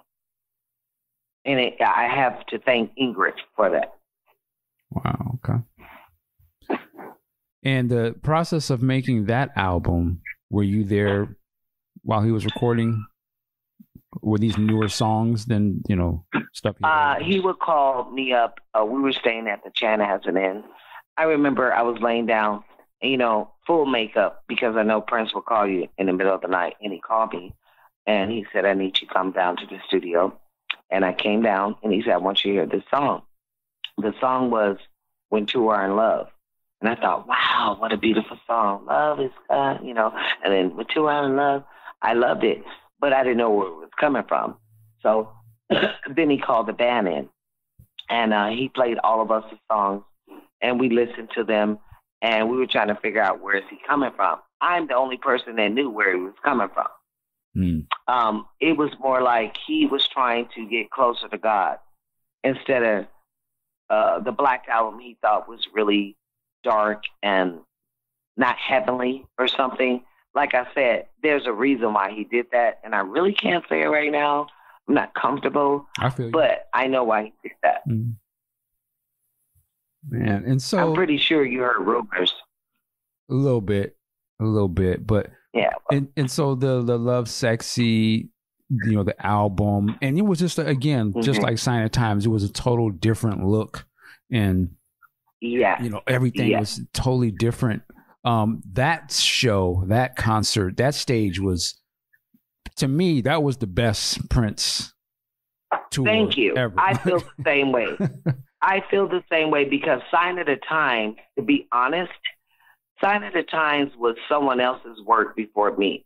It was the revolution. I was just picking up on the revolution's part and, acting it out and doing that. But Lovesexy for me was totally me, Prince, and Ingrid.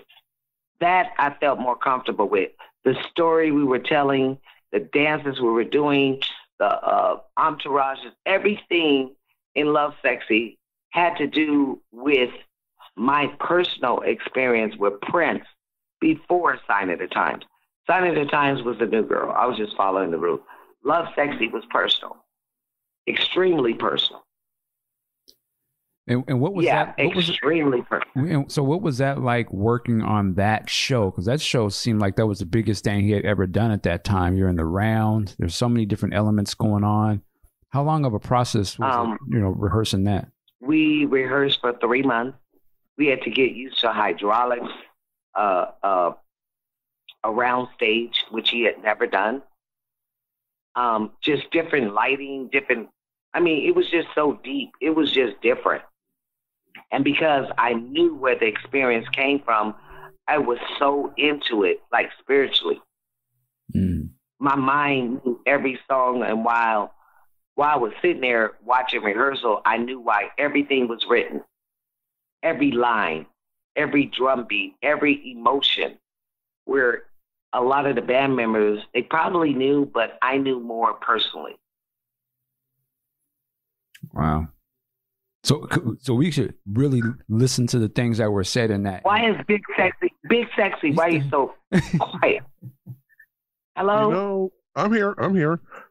I'm thinking about the Lovesexy tour, and pardon my naivete, for lack of a better word, I noticed after he pulled the Black Album, they still did Bob George in concert. Mm. Yes, that's because Prince had a vendetta against Bob George. He worked for Rolling Stone magazine. Oh. You remember him? Do you remember him? I do not remember him, no. Yes, you have to. Okay, he was the guy who worked for Rolling Stone magazine, a black guy. You talking about Nelson George? Nelson George. Yes. Nelson George. Okay. Prince did not like him. Nelson George always gave Prince bad reviews and talked, excuse my language, shit about him. So Prince got pissed and wrote this song called Bob George. Bob George is about Nelson George. Now you know. Now it all makes sense. You really did? Oh, come on, you guys. No, I did not know. Fan. I didn't know. Put two and two together. Yes, that's about Nelson George. So I thought he was kind of throwing shade at Steven guy, yes. The manager. Remember Prince said, I don't talk about you. I don't talk about you. Why can't we just have fun? Why can't we party? Yeah, it was about Nelson George. Okay. Prince could not stand him because every time Nelson George wrote an interview in Rolling Stone, he dogged Prince. Come on, y'all. Come on. I'm disappointed in you guys. You should have known that. Think about the lyrics. He said, I don't talk about you. Why don't you just leave motherfuckers alone? It's all about the party. Yeah. Yes. Now you know. Okay. Putting us up on game. I thought you guys knew that. I'm disappointed in you guys. I thought you knew that. I'll take that L. I didn't know. Yeah, now you know. It's about Nelson George. Prince could not stand him. He had a Prince book out and all kind of stuff, didn't he? Back in the day. Yeah. Mm-hmm. Yeah, so there you go. Okay. So, yeah. So now, hey, this is listen, this interview is an exclusive. Nobody can have this content but y'all. Just saying. Yeah, and we appreciate that, and we honor. Yeah, because Prince have a lot of crazy cuckoo Prince fans. Somebody told me they told him how to ice skate. I was like, okay, alrighty then. Oh, I know what I wanted to ask you too. Just around this time, I got to ask you about these after shows. Like, oh God, y'all did some legendary stuff in these after shows. After shows are like, if you perform 2.5 hours on stage, after you get off, you jump in your tour bus or limousine, go to the hotel room, shower, whatever, and have to be at a club with your badges on. We had to show our badges to a Prince sideshow, right? But we're performing. So I'll give you a story real quick. Okay. God, I have to edit this. How could I say this? Think Cat Glover with my deep voice. So an incident happened in Italy. Well, it was between me and somebody in a band. Prince summoned me and somebody to the room. I get pissed off at that somebody and Prince, and I slam the door. And I say, give me my passport. I want to go home. But someone refused to give me my passport. So we are in New York City. There's an after party. I'm backstage. So Prince said to me, well, I'm not going to call you on the stage till the last minute. Okay. I thought about it. I got pissed. So I snuck out the back door, held me a cab, went back to my hotel room. In the meantime, they were singing on stage at the end of the song, Cat, we need you to rap. Cat, where you at? Cat Glover was back at the hotel with security with double locks. I was mad about something. I did not want to come on the stage because of something that happened. But every night there was an after party. I was tired. I danced 2 hours. And then I got pissed off about something in New York. Apparently, they broke in my room. Prince is worried about you. I'm wearing a pair of Levi jeans and a white beater. Took off all my makeup, and I was furious about something. And I wouldn't go back to the club. I think there's a documentary about that somewhere. But the after parties were so, put it like this, it was more crucial than the actual tour. Mm-hmm. Because we played till 4 or 5 in the morning. Yeah. And I love them, but at that particular moment in New York City, I was not having it. Something really bad happened, and I put it like this. That night, my bodyguard got fired. Really? Yeah. You said something with another band member, huh? No, actually, it wasn't a band member. Well, it was a band member. Yeah, it was. It was. Okay. Yeah, it was. I won't say who that person was. Now you got me wondering. You guys know who it is, but I'm not saying nothing. I'm pretty sure you guys can figure it out on your own. But I'm not trying to slander anyone. I feel you. But I was the type of person, like, I came from nothing in Chicago. All I knew how to do is dance, but I was the youngest on the tour. But I was so confused how some people can be so mean to me when I was so nice to them. And I told Prince, I can go back to Chicago and dance back in the club. I did tell him that. He did not want me to leave. But, that's just how I was at the time. I was very honest and real, and I had a son at the time. It was nothing bothering me, but it was like, don't treat me like a piece of crap because I don't judge you by your talent. I stayed in my lane. I was a dancer, choreographer, rapper, and a so-called singer. I can't sing like Bonnie Boyer. Right.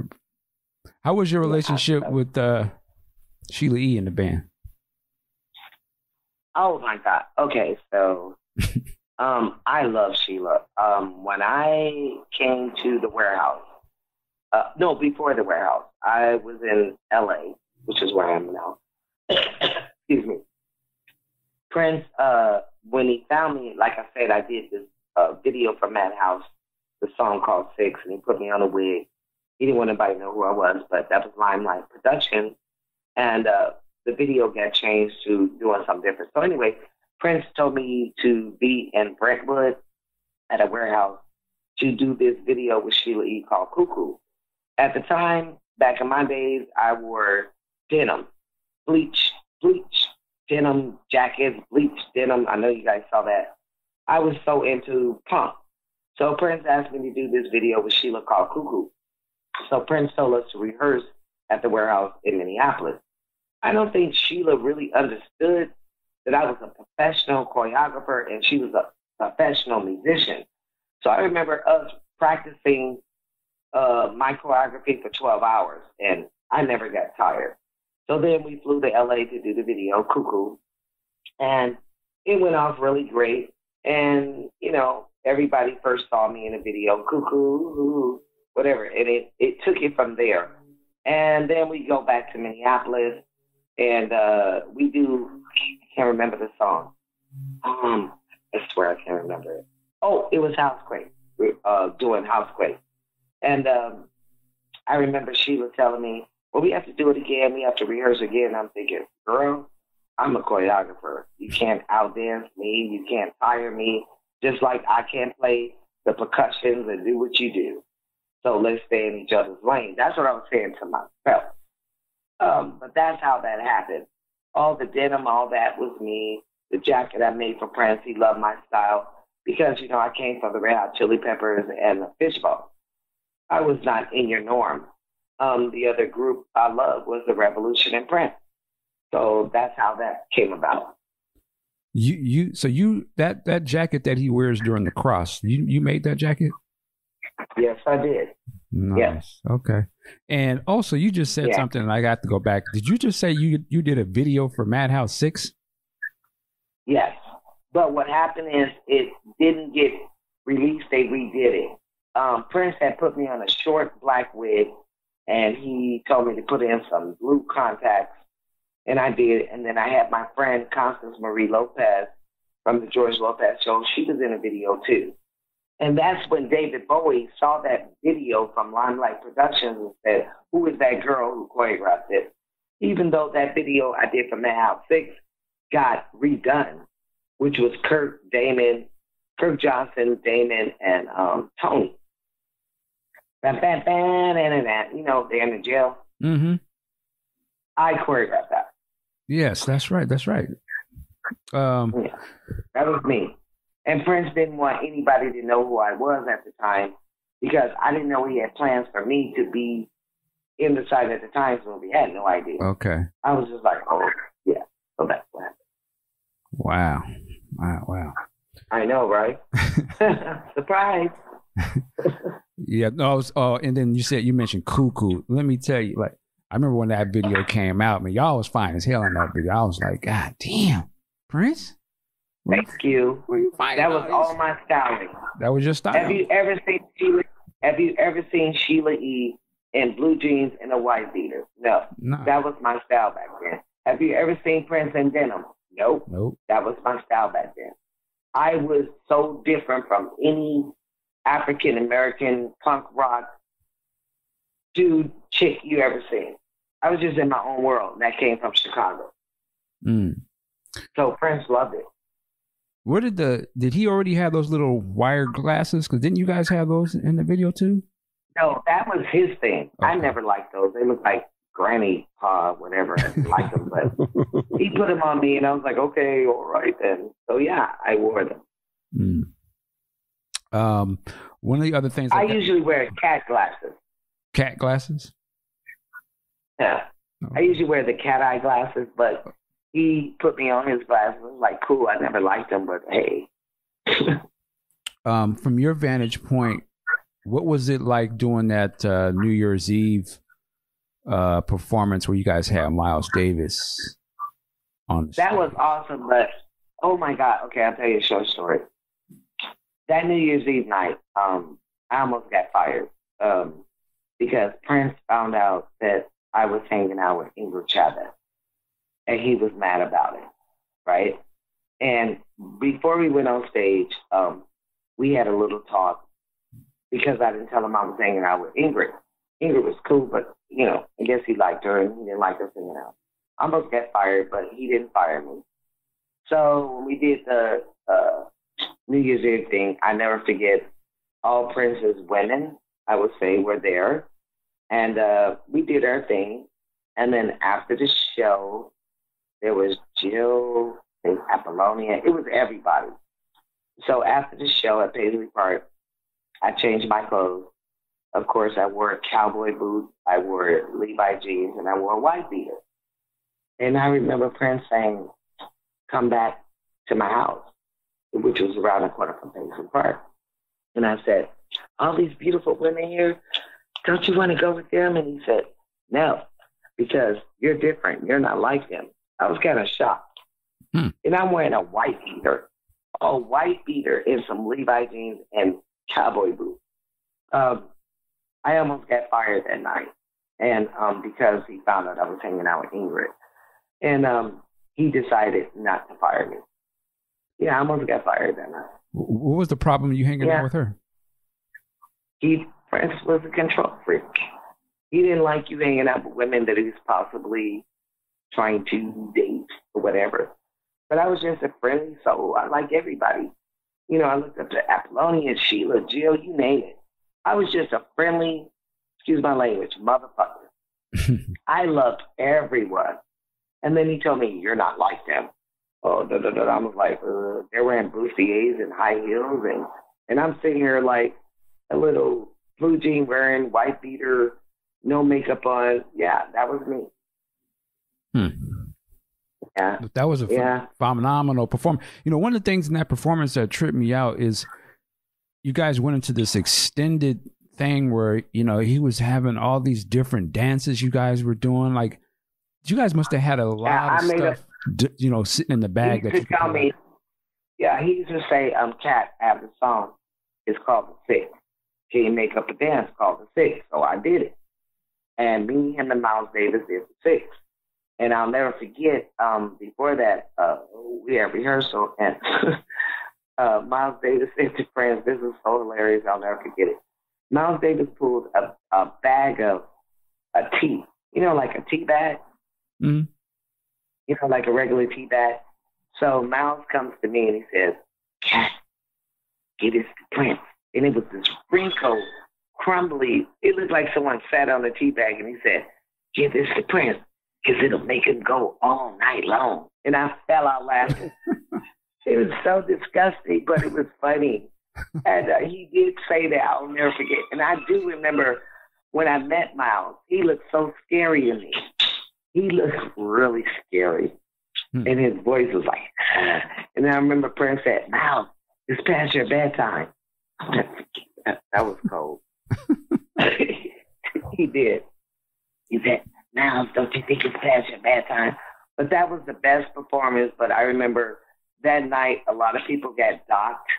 A lot of people got fired because the sound wasn't right. Prince wasn't playing anything on his keyboard. That's what he says. Ain't playing shit. Then he tried to pop the balloons, and they wouldn't pop. And I started laughing. This is all at Paisley Park on the soundstage. Actually, it was the most hilarious and funniest night that I ever experienced in my life. That's fun. I remember him saying that. Ain't playing shit. Mm-hmm. That's funny. Ain't playing shit. And I was laughing my ass off. Because I didn't know, you know, the text, that they weren't doing their job. I had no idea, but it was so funny. Yeah, that was, honestly, I could say that was the best time I ever had with Prince. Wow. Did you ever get docked? Oh, yeah. I don't know if you look at the Lovesexy tour. I'm trying to remember, what song was it? Oh, gosh. I think when we go to the end of the stage, I don't know if it's "I Want to Be Your Lover." Apparently, I forgot to pick up my mic, and Prince, we're doing that wooden leg thing, and Prince talks in my ear, "Don't forget your mic next time." That's a $5,000 bike. He yelled at me, I swear to God, you got to look at the footage. And I played it all. Yes, I've gotten docked too. But this was the funny part. One day, Prince docked Bonnie. Okay, because someone played a joke on Bonnie and put a drumstick under her keyboard for 1999 when a bomb goes off. So the bomb didn't go off. So Prince says, I'm like, you're docked. And Bonnie said, you don't pay me enough to dock me. And we all fell out laughing. Oh, yeah. Then there's another time Prince had a sample of a cash register. You won't see it on Lovesexy, but it was in different countries. So when anybody on the keyboard messed up, Prince had a sample. There was a cash machine that went cha-ching. That means you're docked. Wow. Yeah, he would dock people $100. No more than $100 or $200. Man, that's a kind of cold way to do it. Cha-ching. Yeah, but it was funny. You're docked. Yeah, but I've screwed up a couple of times. I'm guilty. Okay. Oh, shoot, we couldn't tell. That's for sure. Yeah, well, professional. That's what's up. And lastly here too, Graffiti Bridge. That he was kind of working on that when you were around too, right? Yeah, he was actually working on that when we were on the Lovesexy tour. Okay. And the original script for Graffiti Bridge was me, Prince, and Madonna. And Prince flew Madonna out to Paisley Park. And I remember I was at home at the residence, and Prince called me up and said, Cat, I need you to come down to the studio. It was about 2 or 3 in the morning. And I said, what's going on? He said, Madonna is here, and I can't deal with her. So I got in my car, and I drove down there. And then Madonna was standing there, and they start arguing over the script of Graffiti Bridge. Madonna didn't like the script, and Prince was telling her, well, I'm still writing it. They started arguing, and then they start ragging on each other. And Madonna said to Prince, look at your shoes with those peace signs and zippers and shit on them, right? So then Prince looks at Madonna. Madonna was wearing these, you wear cowboy boots, but hers was cowboy boot shoes, up to your ankle. So, and they were black. And Prince said, well, look at your shoes. And I started laughing. And so Madonna said the script sucks. And they started arguing. And then Prince said, Cat, will you go to the kitchen at Paisley Park and pop some popcorn? So I went, popped some popcorn, came back to Studio A, and I stood in the middle of the door with the popcorn. Because Prince told me Madonna loves popcorn. So I was supposed to tease her with popcorn, which I did. So then Madonna said to me, hey, Cat, don't you know what it's like when you eat popcorn and you have the munchies from weed? And I was about to answer her. Prince was waving his hand saying, no. So they start arguing about the script. So Madonna said to Prince, I'm going to leave. It's too cold in Minneapolis, blah, blah, blah, blah. And it was sad because Prince had planned a party for Madonna. He had the staircase from When Doves Cry that lead to nowhere. He had his brother Dwayne being a DJ. But Madonna was ready to go. But what Prince decided to do was like, let's have dinner. So Prince's chef made dinner. So me, Prince, and Madonna proceeded to the kitchen. Actually, Kat, real quick, can you speak a little closer into the phone? You're getting a little further away. Oh, okay. So Prince's chef made food for Madonna and Prince, and we all proceeded to the kitchen. When Madonna got there, she saw all these candles, and she said to Prince, what are we having, a seance or something? And I started laughing because Prince was trying to make it romantic for her. And I started laughing, and they never ate the food. And then she told Prince that she wanted to leave, but before she left, they recorded that song, Like a Prayer, and it was another song they recorded together. And then she left. It was kind of embarrassing. I felt bad for him because he really did plan this important party for her and make her feel comfortable. And he had rented out this whole hotel room, the whole floor for her. But she wasn't having it. Yeah. Interesting. Were you, and again, I need you, if you can get back into the mic of the phone, were you going to be in this project as well early on? Oh, yeah. The originals. Yeah, Graffiti Bridge was supposed to be for me, Madonna, and Prince. And Sheila E. and all of those guys were involved. But when he put us on a retainer, he had fired a bunch of people. And me and Sheila E. were supposed to be on a retainer. But then after he fired and put people on retainer, it was just me, Madonna, I think it was Sheila. But then he did the Batman movie at the same time. And then he changed the script with Mavis Staples, Ingrid Chavez, and someone else. But the original script was for me, Madonna, Sheila, and that was it. Yeah. Now you said he fired some people. Was Stephen, was this the last name? Fargnoli? Yeah, Stephen Fargnoli. Fargnoli. Was that when he fired him? And I think so, yeah, but I didn't know that at the time. I had no idea he had fired him, and Prince told me, he said, I heard that Stephen Fargnoli is still your manager. And I go, yeah. And then he goes, well, you know, that shit ain't going to work, don't you? And I said, no, I didn't. He said, well, fire him or we're not going to work together anymore. And he hung up the phone on me. So about a week later, I had these wisdom teeth in my mouth. And so I had to get them taken out. And I remember a week later, he called me. I could barely speak. And he goes, so did you fire him? And I said, no, I didn't. And he said, well, you know, we can't work together anymore. I said, oh, well, I guess we can't. I hung up the phone. And that's how me and Prince's relationship ended. Because he wanted me to fire Stephen Fargnoli because he fired him. You remember Robert Cavallo? Mm-hmm. Yeah. You know, Cavallo. Yeah. So because I didn't fire Stephen, Prince said if I didn't fire him, we couldn't work together. And I said, well, I didn't fire him. He said, okay, we can't work together. And I said, okay, fine. That's how it ended. It wasn't that he fired me. I made that choice. And we were supposed to be working on Graffiti Bridge because we had a break because Prince was offered to do the music for the Batman movie. And he was working on that. So he put me, and I don't know about, I think it was me, Sheila, and Bonnie on a retainer. Yeah. So being on a retainer, I was doing other work, you know, until he finished the Batman movie. But then when he found out I didn't fire Steven, he just said, well, if you don't fire him, we can't work together, and hung up on me. And I felt like, well, wait a minute. I don't know what happened between you and Steven, but he's still my manager.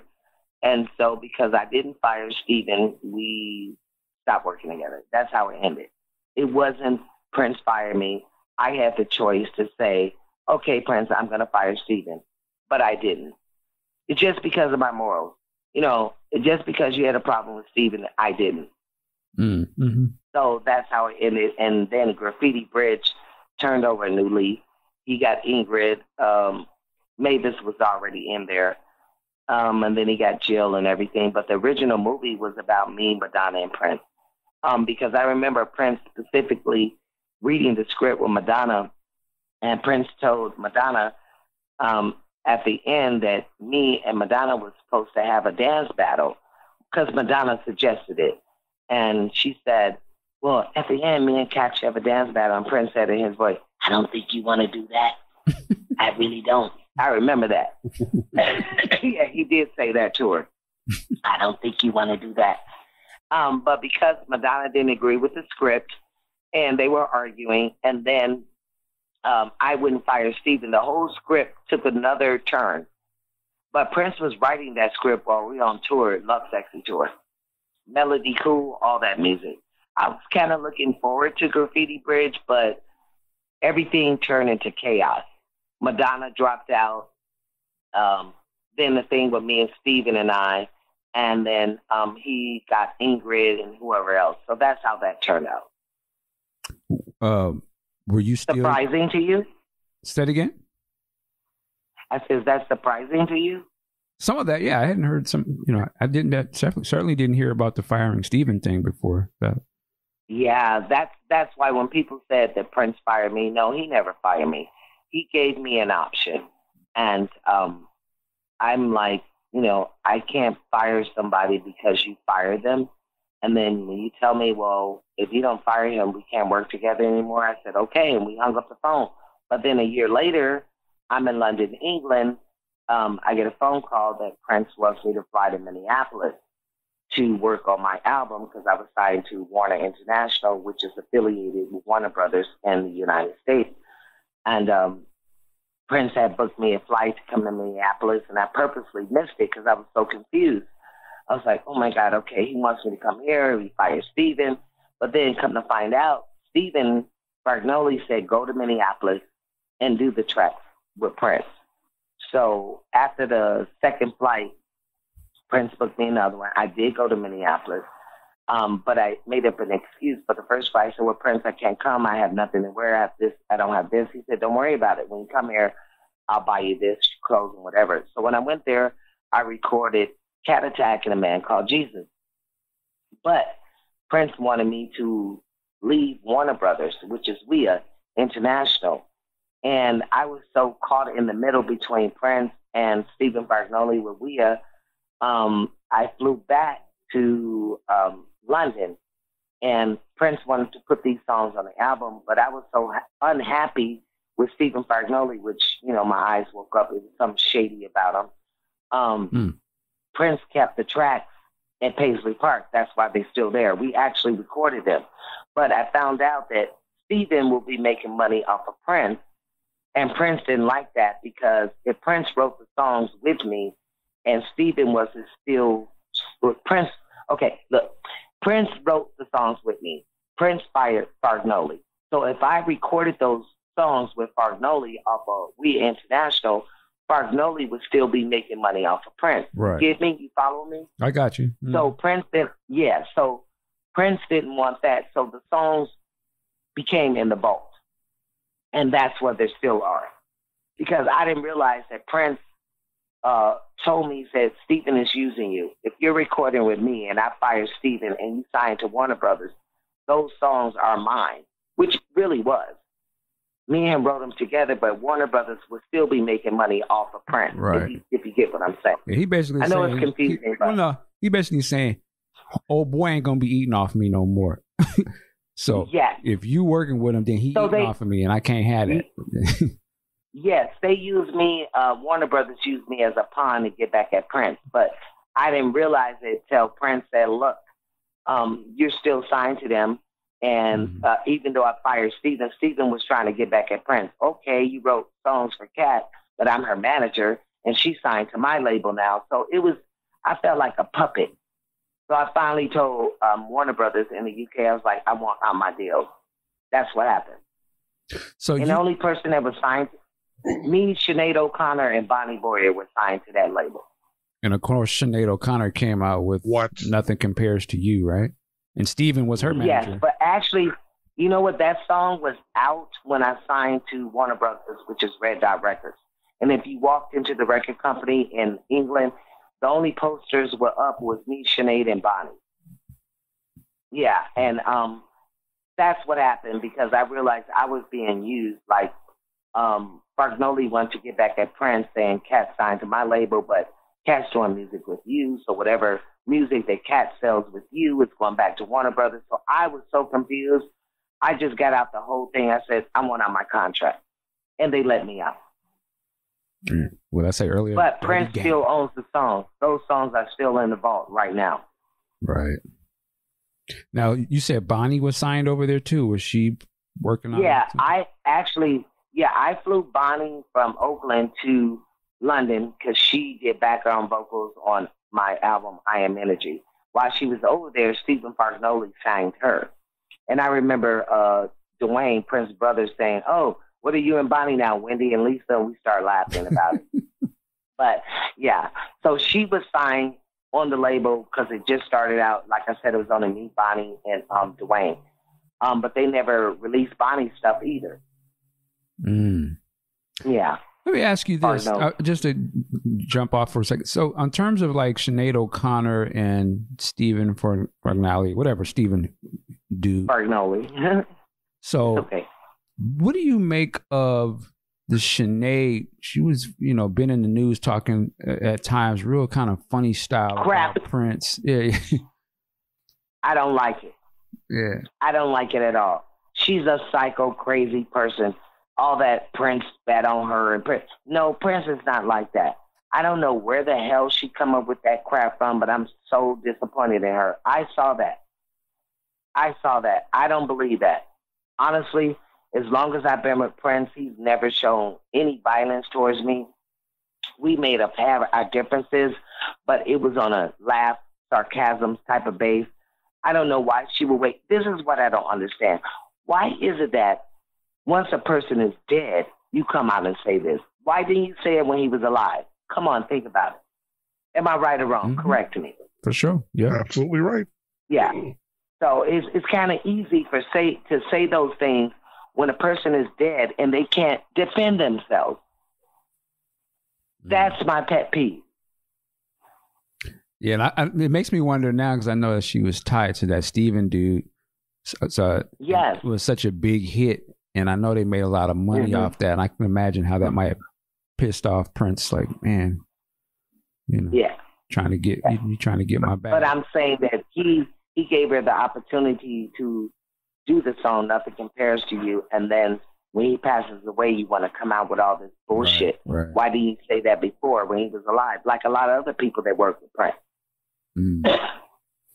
I don't believe nothing they say because you could have said it when he was alive. That's the only reason why I say I respect Sheila E. in that level, because at least she put out the beat to my own drum or something like that. Mm-hmm. She did it when Prince was alive. She didn't do it after his death. She had something in that book where she said that Prince had asked her to marry her. Were you guys aware of any of that back then?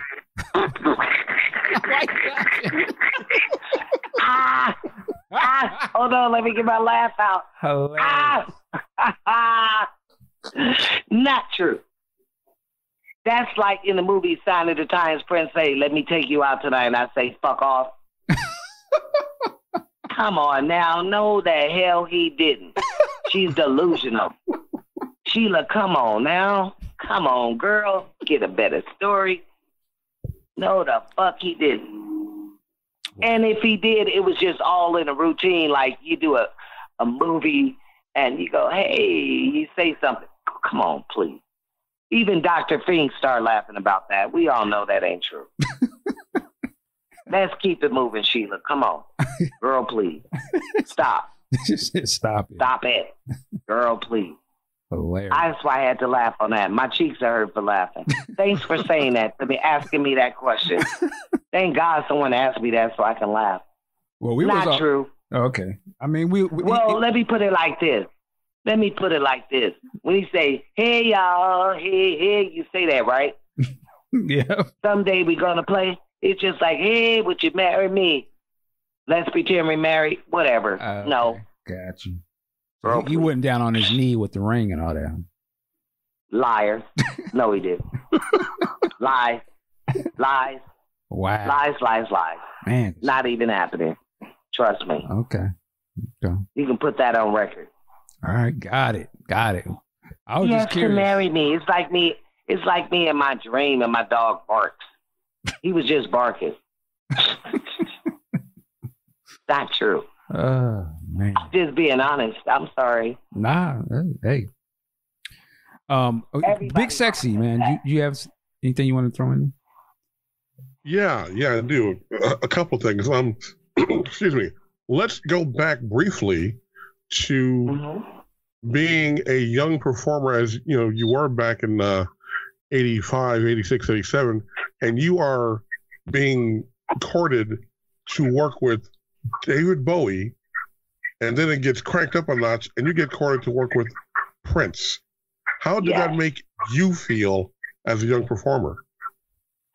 I was overwhelmed. I was shocked because all of my life, I love David Bowie and I love Prince. And God has a way of just flipping you out. So you like David, you like Prince. Well, I'm going to give you both of them at the same time, and I want you to choose. I was shocked and overwhelmed. When it rains, it pours.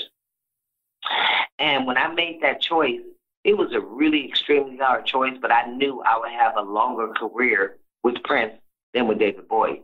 But then I found out that David Bowie had a serious crush on me right after Prince. And I'm, come on now, Prince and David Bowie, like really, David Bowie had the crush on me. Prince, I never knew. You know, I knew him, but not like that. So I was really overwhelmed, and I was hoping that I chose the right person. And I think I did in the long run. Did you get a chance to see, I mean, I know you were busy on the Sign of the Times tour. Did you get a chance to see the Glass Spider tour at any time? Yes, we did in Italy. David Bowie was staying at a hotel right across from Prince and I in the band. And we just happened to be off on that day. And I went to see the tour. And I saw my friend Constance Marie doing this thing. She had these boots on, and they were magnetic boots. And she can make her body extend all the way to the ground and pull herself up like a snake.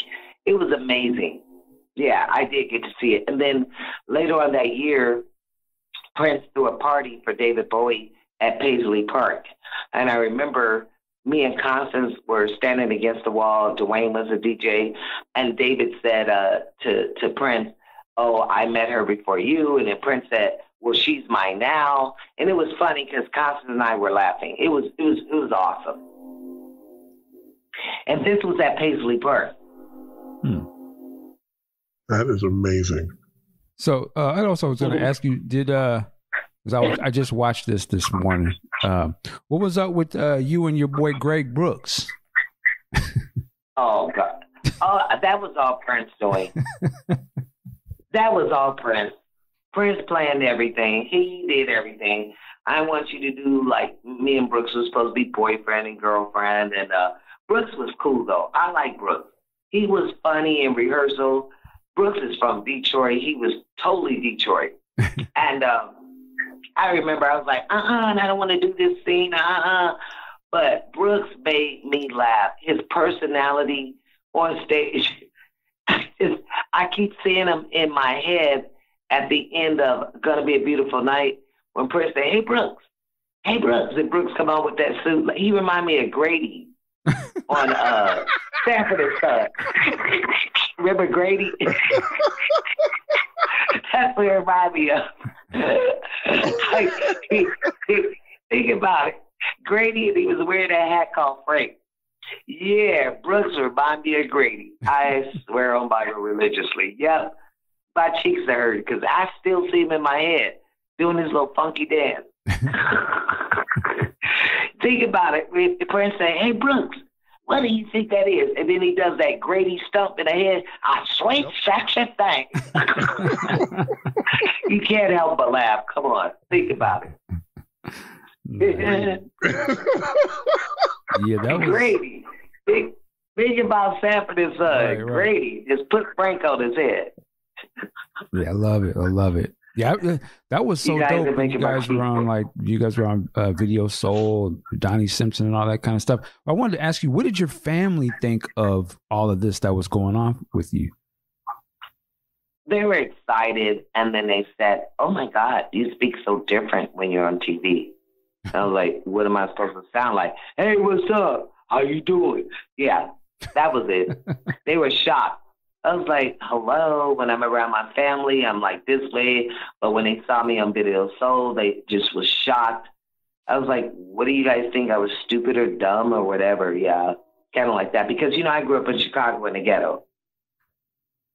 Yeah. But, that was about it. Yeah, they were proud of me. My dad was extremely proud of me. But my dad refused to go see me in concert with Prince, which really hurt my feelings. He was a serious Christian, and he told me it was blasphemy. He didn't particularly care for it, but I told my dad that blasphemy paid for your house. Is that check? Okay. I did. No, seriously, my dad refused to see me in concert. It kind of hurt my feelings, but yeah, my family was very proud of me, and that they knew I've been dancing since I was 5 or 6 years old, but it was my dream. The one person I wanted to dance with was Prince, and then Michael Jackson. So, yeah. Did you ever meet Michael? Of course. Thank you for asking me that. You got to tell me. Yes. I met, it was Prince and I and Sheila E. And Michael was playing in Minneapolis, Minnesota. And Michael invited Prince to come to the show. But, of course, Prince invited me and Sheila E. And we were wearing those coats, the one that says woman. Remember that orange coat I wore? And then Sheila wore the one called Sheila E. And then Prince had on the black one. Yep. Okay, so we get to the concert. We're at the, we go through the back. And before Michael went on stage. So I have on these Ray-Ban glasses. And Prince knows I have a bad habit of staring at celebrities like in awe, like, oh my God, I can't believe it. So Prince told me, don't stare. So he gave me a pair of Ray-Bans. I put them on. We go backstage before Michael goes on stage, and Michael was so tall. I couldn't believe it. He was very tall, and he wore this, you know those boxing belts for boxing champions? When they win the belt, he wore that belt. So this big belt is on him. He's backstage before he went on stage. We get back there. All these cameras are back there. And then it's me, Prince, and Sheila. And then Michael goes, hi, Sheila. I haven't seen you since We Are the World, you know? And then Prince goes, this is Kat. So I extended my hand and shook his hand, trying not to, like, freak out. And so Michael Jackson's crew pulled out a camera, a big news camera, and Prince goes, no, film me. I told you, no, film me.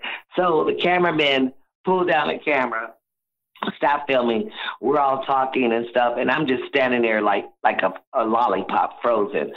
So then Prince and Michael are talking, and then I think Prince said something like after party at Paisley Park.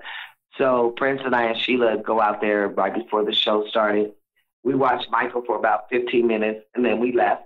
And then we go back to Paisley Park. After the show, Michael comes, and Prince told us we had to leave because him and Michael were going to, spend some private time together at Prince's house. But I do remember this. And I told Prince he was mean for that. So when Michael came to our concert, or we were at his concert, me and Prince wore our mirror, those mirror hearts? Mm-hmm. The hearts? Mm-hmm. Yeah. Prince purposely, I kid you not, he purposely caught a light. The lights that's on stage. He took the mirror heart and made sure the light hit the mirror heart and reflected in Michael Jackson's face. It's a mess. He literally did. He literally did. Prince said, watch this. And he took the mirror heart, and one of the lights hit the stage to flash Michael in the eyes. Yeah, he did that. Yeah. Wow. That was kind of mean. It was so mean. He really did. Tell me, watch this. Oh, this is another thing. So when we came in, we're all wearing these cashmere coats. Prince had on his and said Prince. I had on mine and said woman. Sheila had on hers and said Sheila.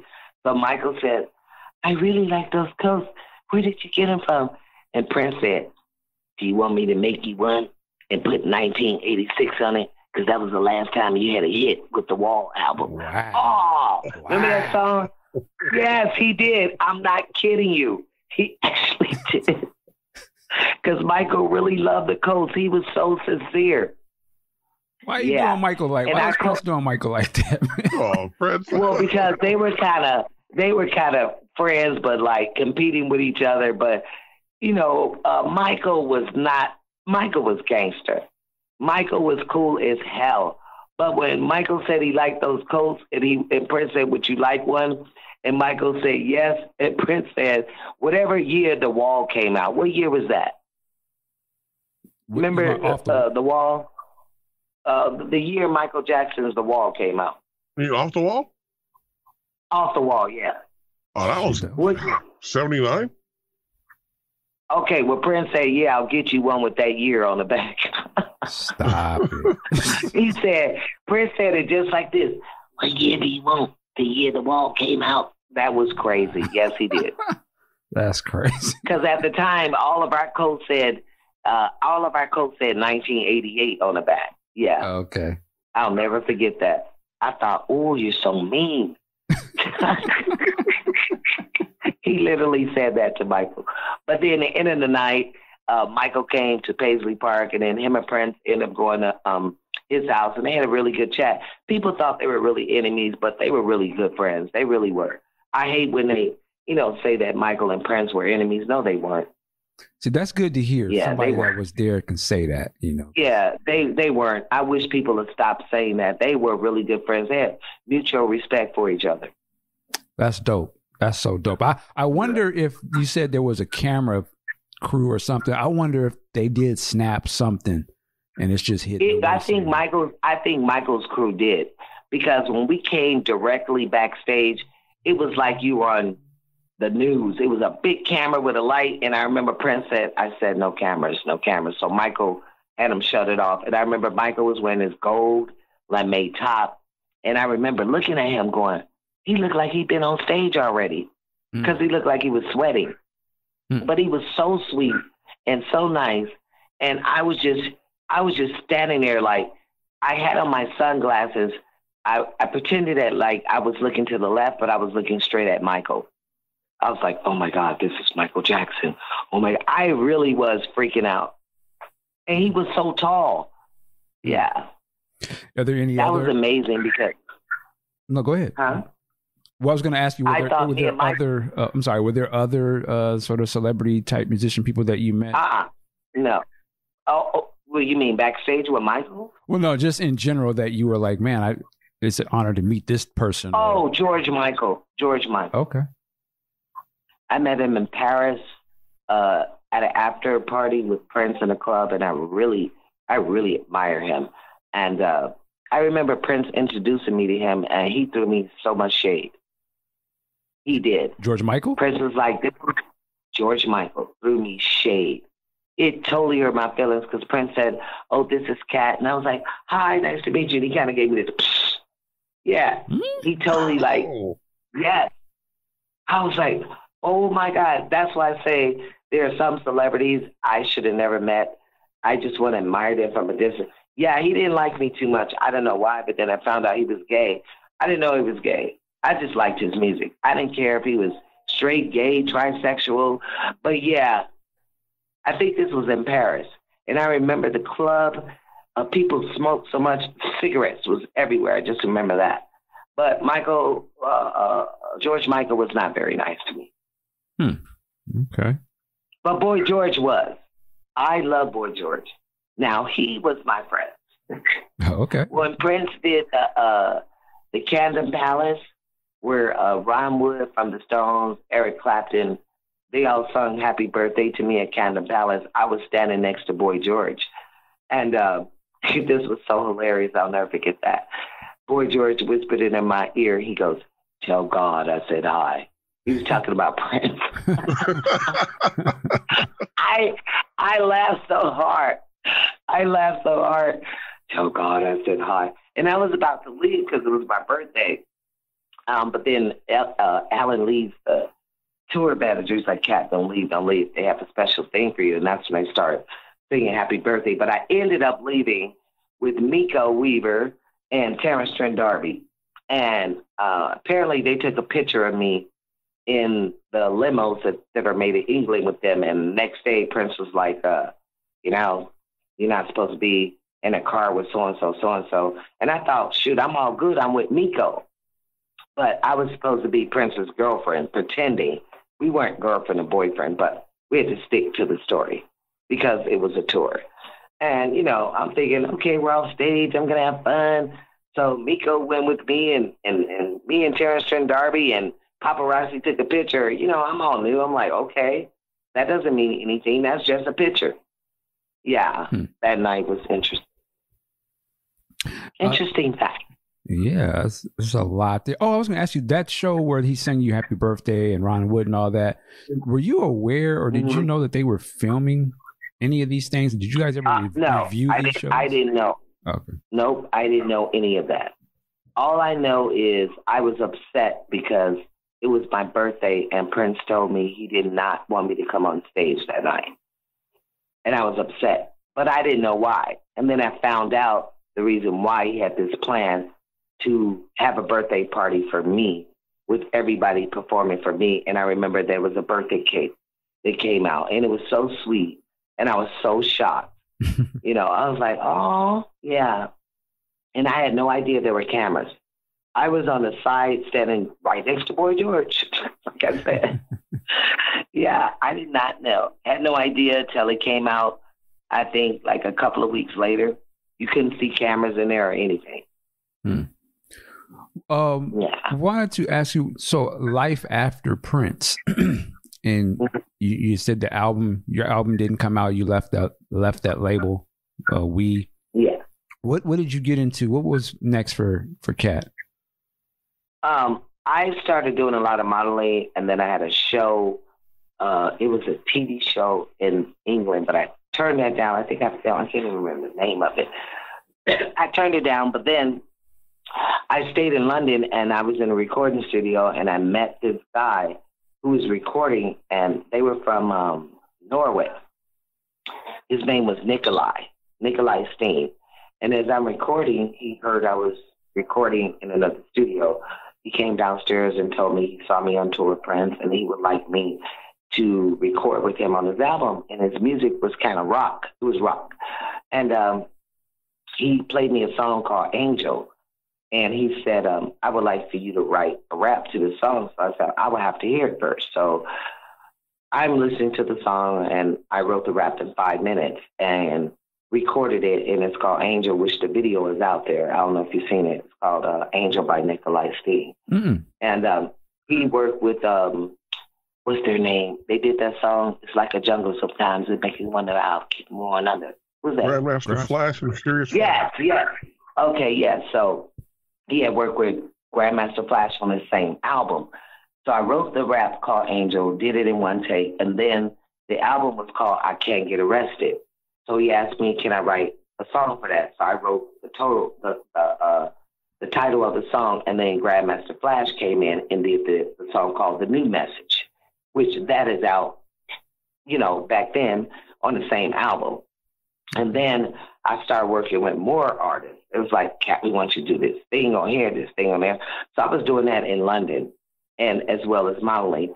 And then when I came back here, I started going, okay, I want to do something else. And then I started auditioning for commercials, which I did commercials and stuff like that. And then I moved back to Chicago, and I started doing pre-production on this music show, which never came off because it was a lot of shiesty things going on. I said, okay, forget it. And then I got married, and then everything went. But I'm divorced now, so that was years ago. Okay. And you have you have a daughter as well? Oh, I've got lots of kids. Okay. Yeah, I have a daughter named Angel. Yeah, she's the oldest. I have a son named Tony. I have a son named Mo, and I have 2 twins. Oh, wow. Congratulations. I know, right? Thank you. Yeah. Thank you. At least I took the time out to have some babies. Hey, I am not mad at you, at all. You Family know what's is important. I had my son when I was with Prince, and Prince was like, well, I want to fly him out. And my son flew out on a plane. He was like 8 years old at the time. But, I knew with my career that something was missing. I had everything in life. I had fame, I had money, but it was something missing.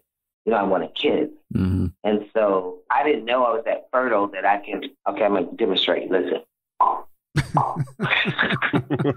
Yeah. So, I was that fertile bumblebee, and I was like, time for you to stop, girl. Yeah. Yeah. So, I have kids. They're not kids anymore. They're grown now. Okay. They're in their 20s. Wow. 22, 23. Yeah, it's 22, 23, 24. Jessica and Amber, my twins, and then Angel. She's 23. Twins are 22. Son's 25. Other one's 39. Okay. So there you go. Okay. I know, right? I'm so proud of myself. That's a blessing. That's a blessing. Kids. Yes, it is. Okay. And the thing is, I guess when you're supposed to get older, you're supposed to gain weight. Oh God, I'm smaller than I was when I was with Prince. I don't know why, but yeah. My metabolism, they say. Yeah. Oh, okay. He said, "Oh, okay." Now you back in Chicago? I heard you. He got what I was saying. He hear me. I'm sorry. Big sexy. You know what I'm saying? He said, yeah. I caught that. No, I'm actually in California. I'm in Mid-City, Hollywood. Oh, okay. Back on the west side. Yeah, it's kind of on the creepy side. California, Hollywood, you never know what you'll see. Everyone's out here, as a matter of fact. The Revolution's here. They've been doing the pre-Grammys here. I'm like 15 minutes from Hollywood. They're doing their own thing and parties and stuff like that. Okay. For the pre-Grammys. Yeah. Now I remember, if you could speak to this, I know you had some health issues and things. Yeah. A while ago. I think that was back in 2013, 14. I was in the hospital. I was in a coma on life support. And I really didn't know what happened. I remember that it was July 3rd or 4th, probably July 4th, of course. My mom passed in 2006. Their favorite holiday was 4th of July. So me and my daughters was celebrating my mother's death. And we were in the desert, watching fireworks. And I remember all of a sudden I had a sore throat and a sore ear. And I couldn't swallow. So I said, come on, guys, let's go home. So we went home. And the next day it got worse. I couldn't swallow. I thought maybe, because I go swimming a lot, it was from swimming. And so it got so bad that I told my daughters, okay, let's go to the emergency room. So we go to the emergency room, and my oldest daughter, Angel, she went back there with me, and I told them I couldn't swallow anything like that. So they gave me this liquid, I think it's Motrin, and they told me to swallow it, and I spat it up. And my daughter said, did my mom tell you she couldn't swallow? They were like, well, take your mom home, take her to Walgreens, tell her to get some chloric septic spray. You know that nasty spray you spray in your throat? Mm-hmm. Well, I didn't do it. 2 days later, my temperature was 102. So my daughters and a friend of mine took me back to the emergency room. All I remember is my daughter took a picture of me, and they told my daughter, if you didn't bring your mom back, she would have been dead in a week. Whoa. And so, so I'm like, what happened? I had a sore throat and a sore ear. Apparently, I had this abscess that was growing in my chest, and it had got big as a baseball, right? And it was attacking my blood cells. It was poison. And what they had to do was they tried to go in through my mouth to get it out, but then they end up, before they did that, they had to call a family member to get permission to operate on me, which all my family members were in Chicago and Texas and St. Louis. But my son, who's in Chicago, who was over the age of 21, gave them permission. So they had to cut open my throat to get all this poison out. But what happened, they sedated me and put me in a seduced coma. They put me in a coma and sedated me so much that they couldn't get me out the coma. Oh, man. Okay? So they couldn't get me out this drug-induced coma, and told my daughters that they needed to pull the plug because I wasn't going to make it. And I had a breathing tube in me. I mean, it was just so bad. And it was a month that I was in this coma. And so my daughter called her brother in Chicago, and he said, no. My mom's going to wake up. My mom's going to wake up. Then my sisters told them to take whatever they had in me, the drugs, whatever they were keeping me sedated. Apparently, after a month, they took the medicine out. I woke up and had no idea what happened, where I was. I couldn't talk. I couldn't speak. I couldn't walk. And apparently, T.C. Ellis, that was in Graffiti Bridge, his son and his daughter is my nephew and niece. He has kids with my niece, Yakara. He found out, and everybody was calling the hospital where I was, and someone contacted Prince, and I was still in the coma. Apparently, everyone was calling the hospital. I still didn't know what was going on with me. But when I came out of the coma, they apparently said all these people were calling, and Prince called, and I couldn't speak to him. I heard his voice over the phone, but I couldn't answer because I couldn't speak. I couldn't do anything. I couldn't even pick up a straw.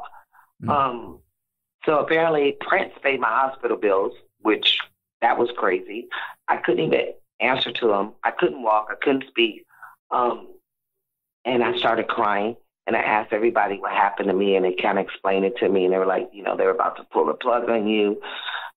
It was just the most craziest thing. So how I survived was Prince bands, prayers, Catholic churches. It's an amazing story that I experienced death. I really did. I was on that bed. The images that I saw, the things that I went through, but then I woke up and then I see my body. I am like 20 pounds lighter. I couldn't pick up a straw. I couldn't talk. I couldn't walk. And I started crying, and I didn't know what happened to me. And I had 3 specialists, and they came in and showed me pictures of me, and they said, well, you had this abscess, and it was the size of a baseball, and they showed me the pictures. I just started crying. I mean, this was the most crazy experience I ever had in life. That's why I was in the hospital. A lot of people say, oh, it was a drug overdose. It was this. I'm like, dude, I don't even do drugs. What the hell are you talking about? Right. It's just something. So I tell people, if you ever have a sore throat or a sore ear, whatever it is, and you can't swallow, it's probably not just an ear infection. It's probably not you going swimming. It's probably not just a throat infection. Go to a doctor and find out. Wow. It could be something else. Mm-hmm. And come to find out, I've never heard of an abscess growing in your chest. Yeah, That's what happened to me. And wow, I almost died. And I did see something on that other side, but it wasn't what people thought. And then I remember my phone kept ringing, and it was David T.C. Ellis. He came out to my hospital. Then there was Prince, who called, and I couldn't talk to him. I was just so out of it.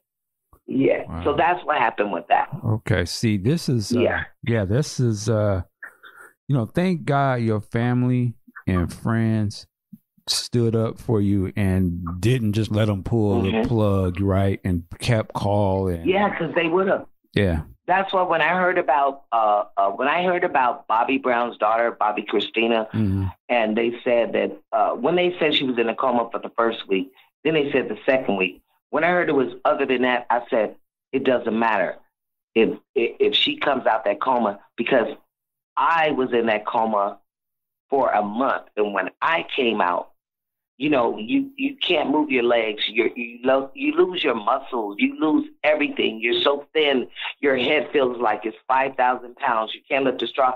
I knew she didn't have a chance because they kept her in there for 6 months? I was only in there for 1 month. And the drain it has on your body, all of that, it was nothing but prayer and God, and everybody supported me. And however, I did not even know who was supporting me. Right.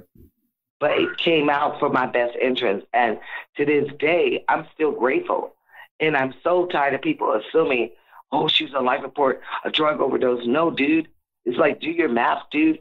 If you have an earache, sore throat, don't think it's just that. Go get it checked out.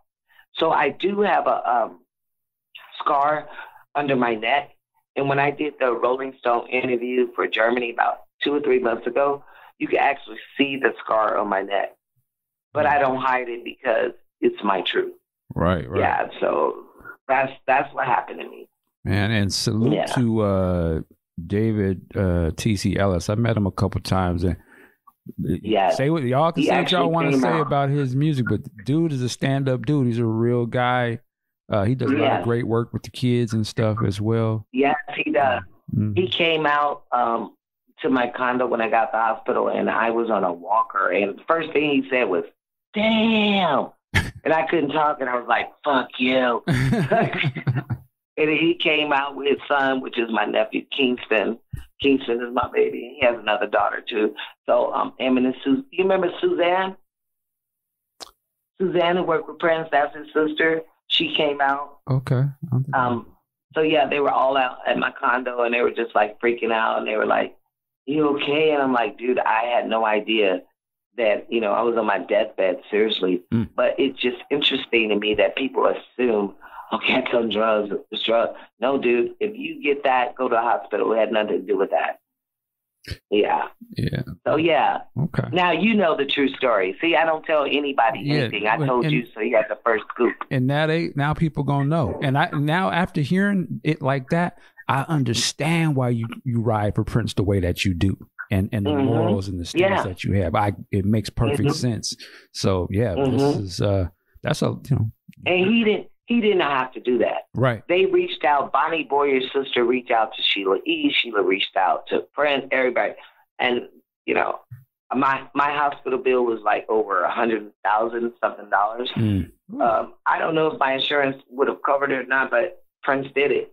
And he did it anonymously. And he called, but I couldn't talk. I couldn't speak. Mind you, I couldn't even pick up a straw. And literally, I did start crying. And I had blood transfusions and all that. And you know what I mean? But that's the truth. That's what really happened. Okay, man. Well, I know your kids are so appreciative of you being back and healthy and stuff. Like, man. Oof. Yeah. You know what's scary is they took pictures of me. And I remember when I woke up, they told me that Child Protective Services had taken them away. And I was like, huh? Wow. Because the Child Protective Services thought I was going to die. So before they could pull the plug, they already took my daughter, separated the twins from Angel, and put them in foster home. But when I got out the hospital, the lawyers of Child Protective Services came to my house, and the first thing they did, I was in my office, and they saw these pictures of me and Prince, and they were like, is that you? And da-da-da-da. And I said, look, I'm suing you guys. Straight up told them, I'm suing you. And David T.C. Ellis' son was there. I went to court. If I can step in the courtroom, I got all my kids back, and I sued them. So you took my kids when I was in a coma, knowing their mother was going to die. You traumatized them. And how do you know that you are going to die when you're in a coma? Why would you do that to some child and traumatize them? Yeah. So when David came out with Susan, they were like, where the girls at? You know, I got all my girls back like in two or 3 days. Yeah, it was really traumatizing. Man, well, I'm glad to hear that there was a great end to that, and you came through that, and your family stood by you. So that's a blessing for sure. Exactly. Man. Okay. I'm glad you shared that. Yeah, well, you're welcome. I wouldn't share with anyone else. Well, man, we should wrap it. Oh, I kind of want to wrap it there. That's a great positive thing. But Big Sexy, did you have any other thing you wanted to get into before we wrap it up here? Well, excuse me. I see we got some questions over in the Facebook. Maybe throw a couple of those out. We did. Okay. Sorry, I forgot about that. Sorry about that. Let me go ahead. Okay. A good friend of mine, and we're going to find out right now. Let me pull up here. His name is Jace Whitman, and he says that he did a photo shoot with you and someone named Richard Hallmark, and he taught you or you guys talked about some meditation techniques. Yes, I remember Richard. I think it was in Sacramento. Yes. With my niece, Ashina, which is David T.C. Ellis' girlfriend, who has, my nieces and nephew. Yes, I remember him.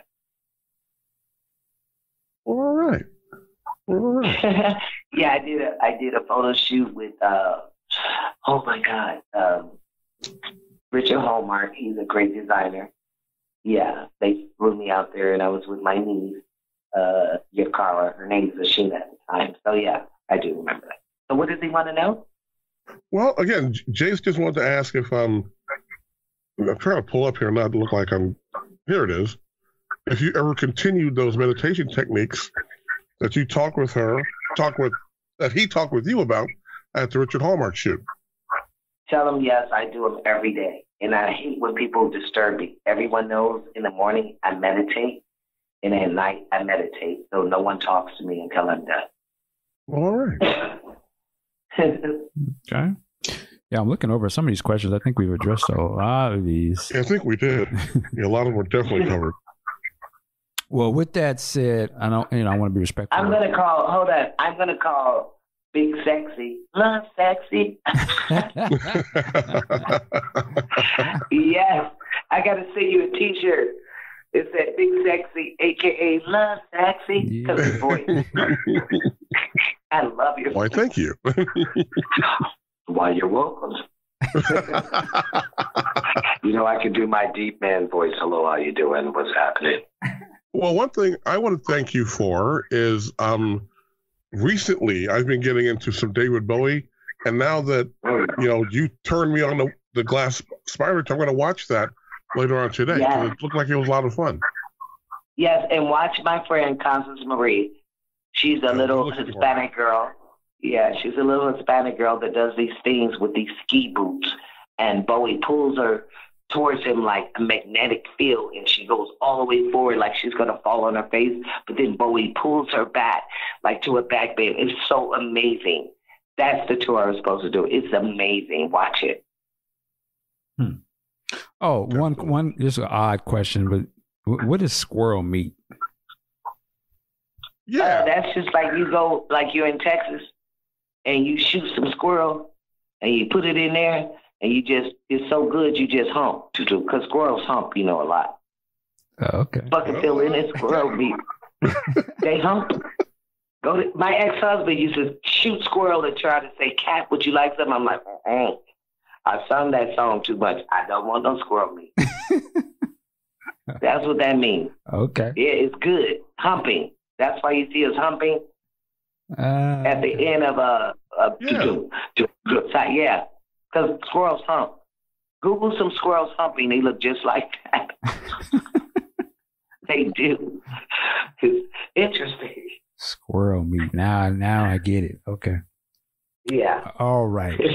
Well, listen, we're about to get up out of here. Kat, let me just tell you again, thank you so much for coming on here and sharing with us a lot of things you haven't shared before. It's definitely our honor, and we so much have love and respect for you and just for everything that you've done over the years. Like, you're immortalized in a lot of this classic stuff. So we just really appreciate you for that. Thank you. I appreciate you guys. I mean, like, I always get interviews and I turn a lot of them down, but my business manager said, "Hey, Kat, this guy is so cool." And I'm like, yes. I just, and you guys actually have the best, to me, personal interview I've done, because I feel extremely comfortable with you and Big Sexy. And, you weren't being disrespectful. You're being so cool, and I love that. And one thing I want you guys to always know about me, I am not about the money. I am all about being genuine. I'm so real that sometimes people, get offended by my outspoken words, but I don't care. I'm going to be Cat Glover. That's it. Yeah, you got to do you. You got to do you at all times. Got to do your thing, yes. All right. Well, as I always say, ladies and gentlemen, we're up out of here. We're going to work it like a job. We'll see you next time. Peace.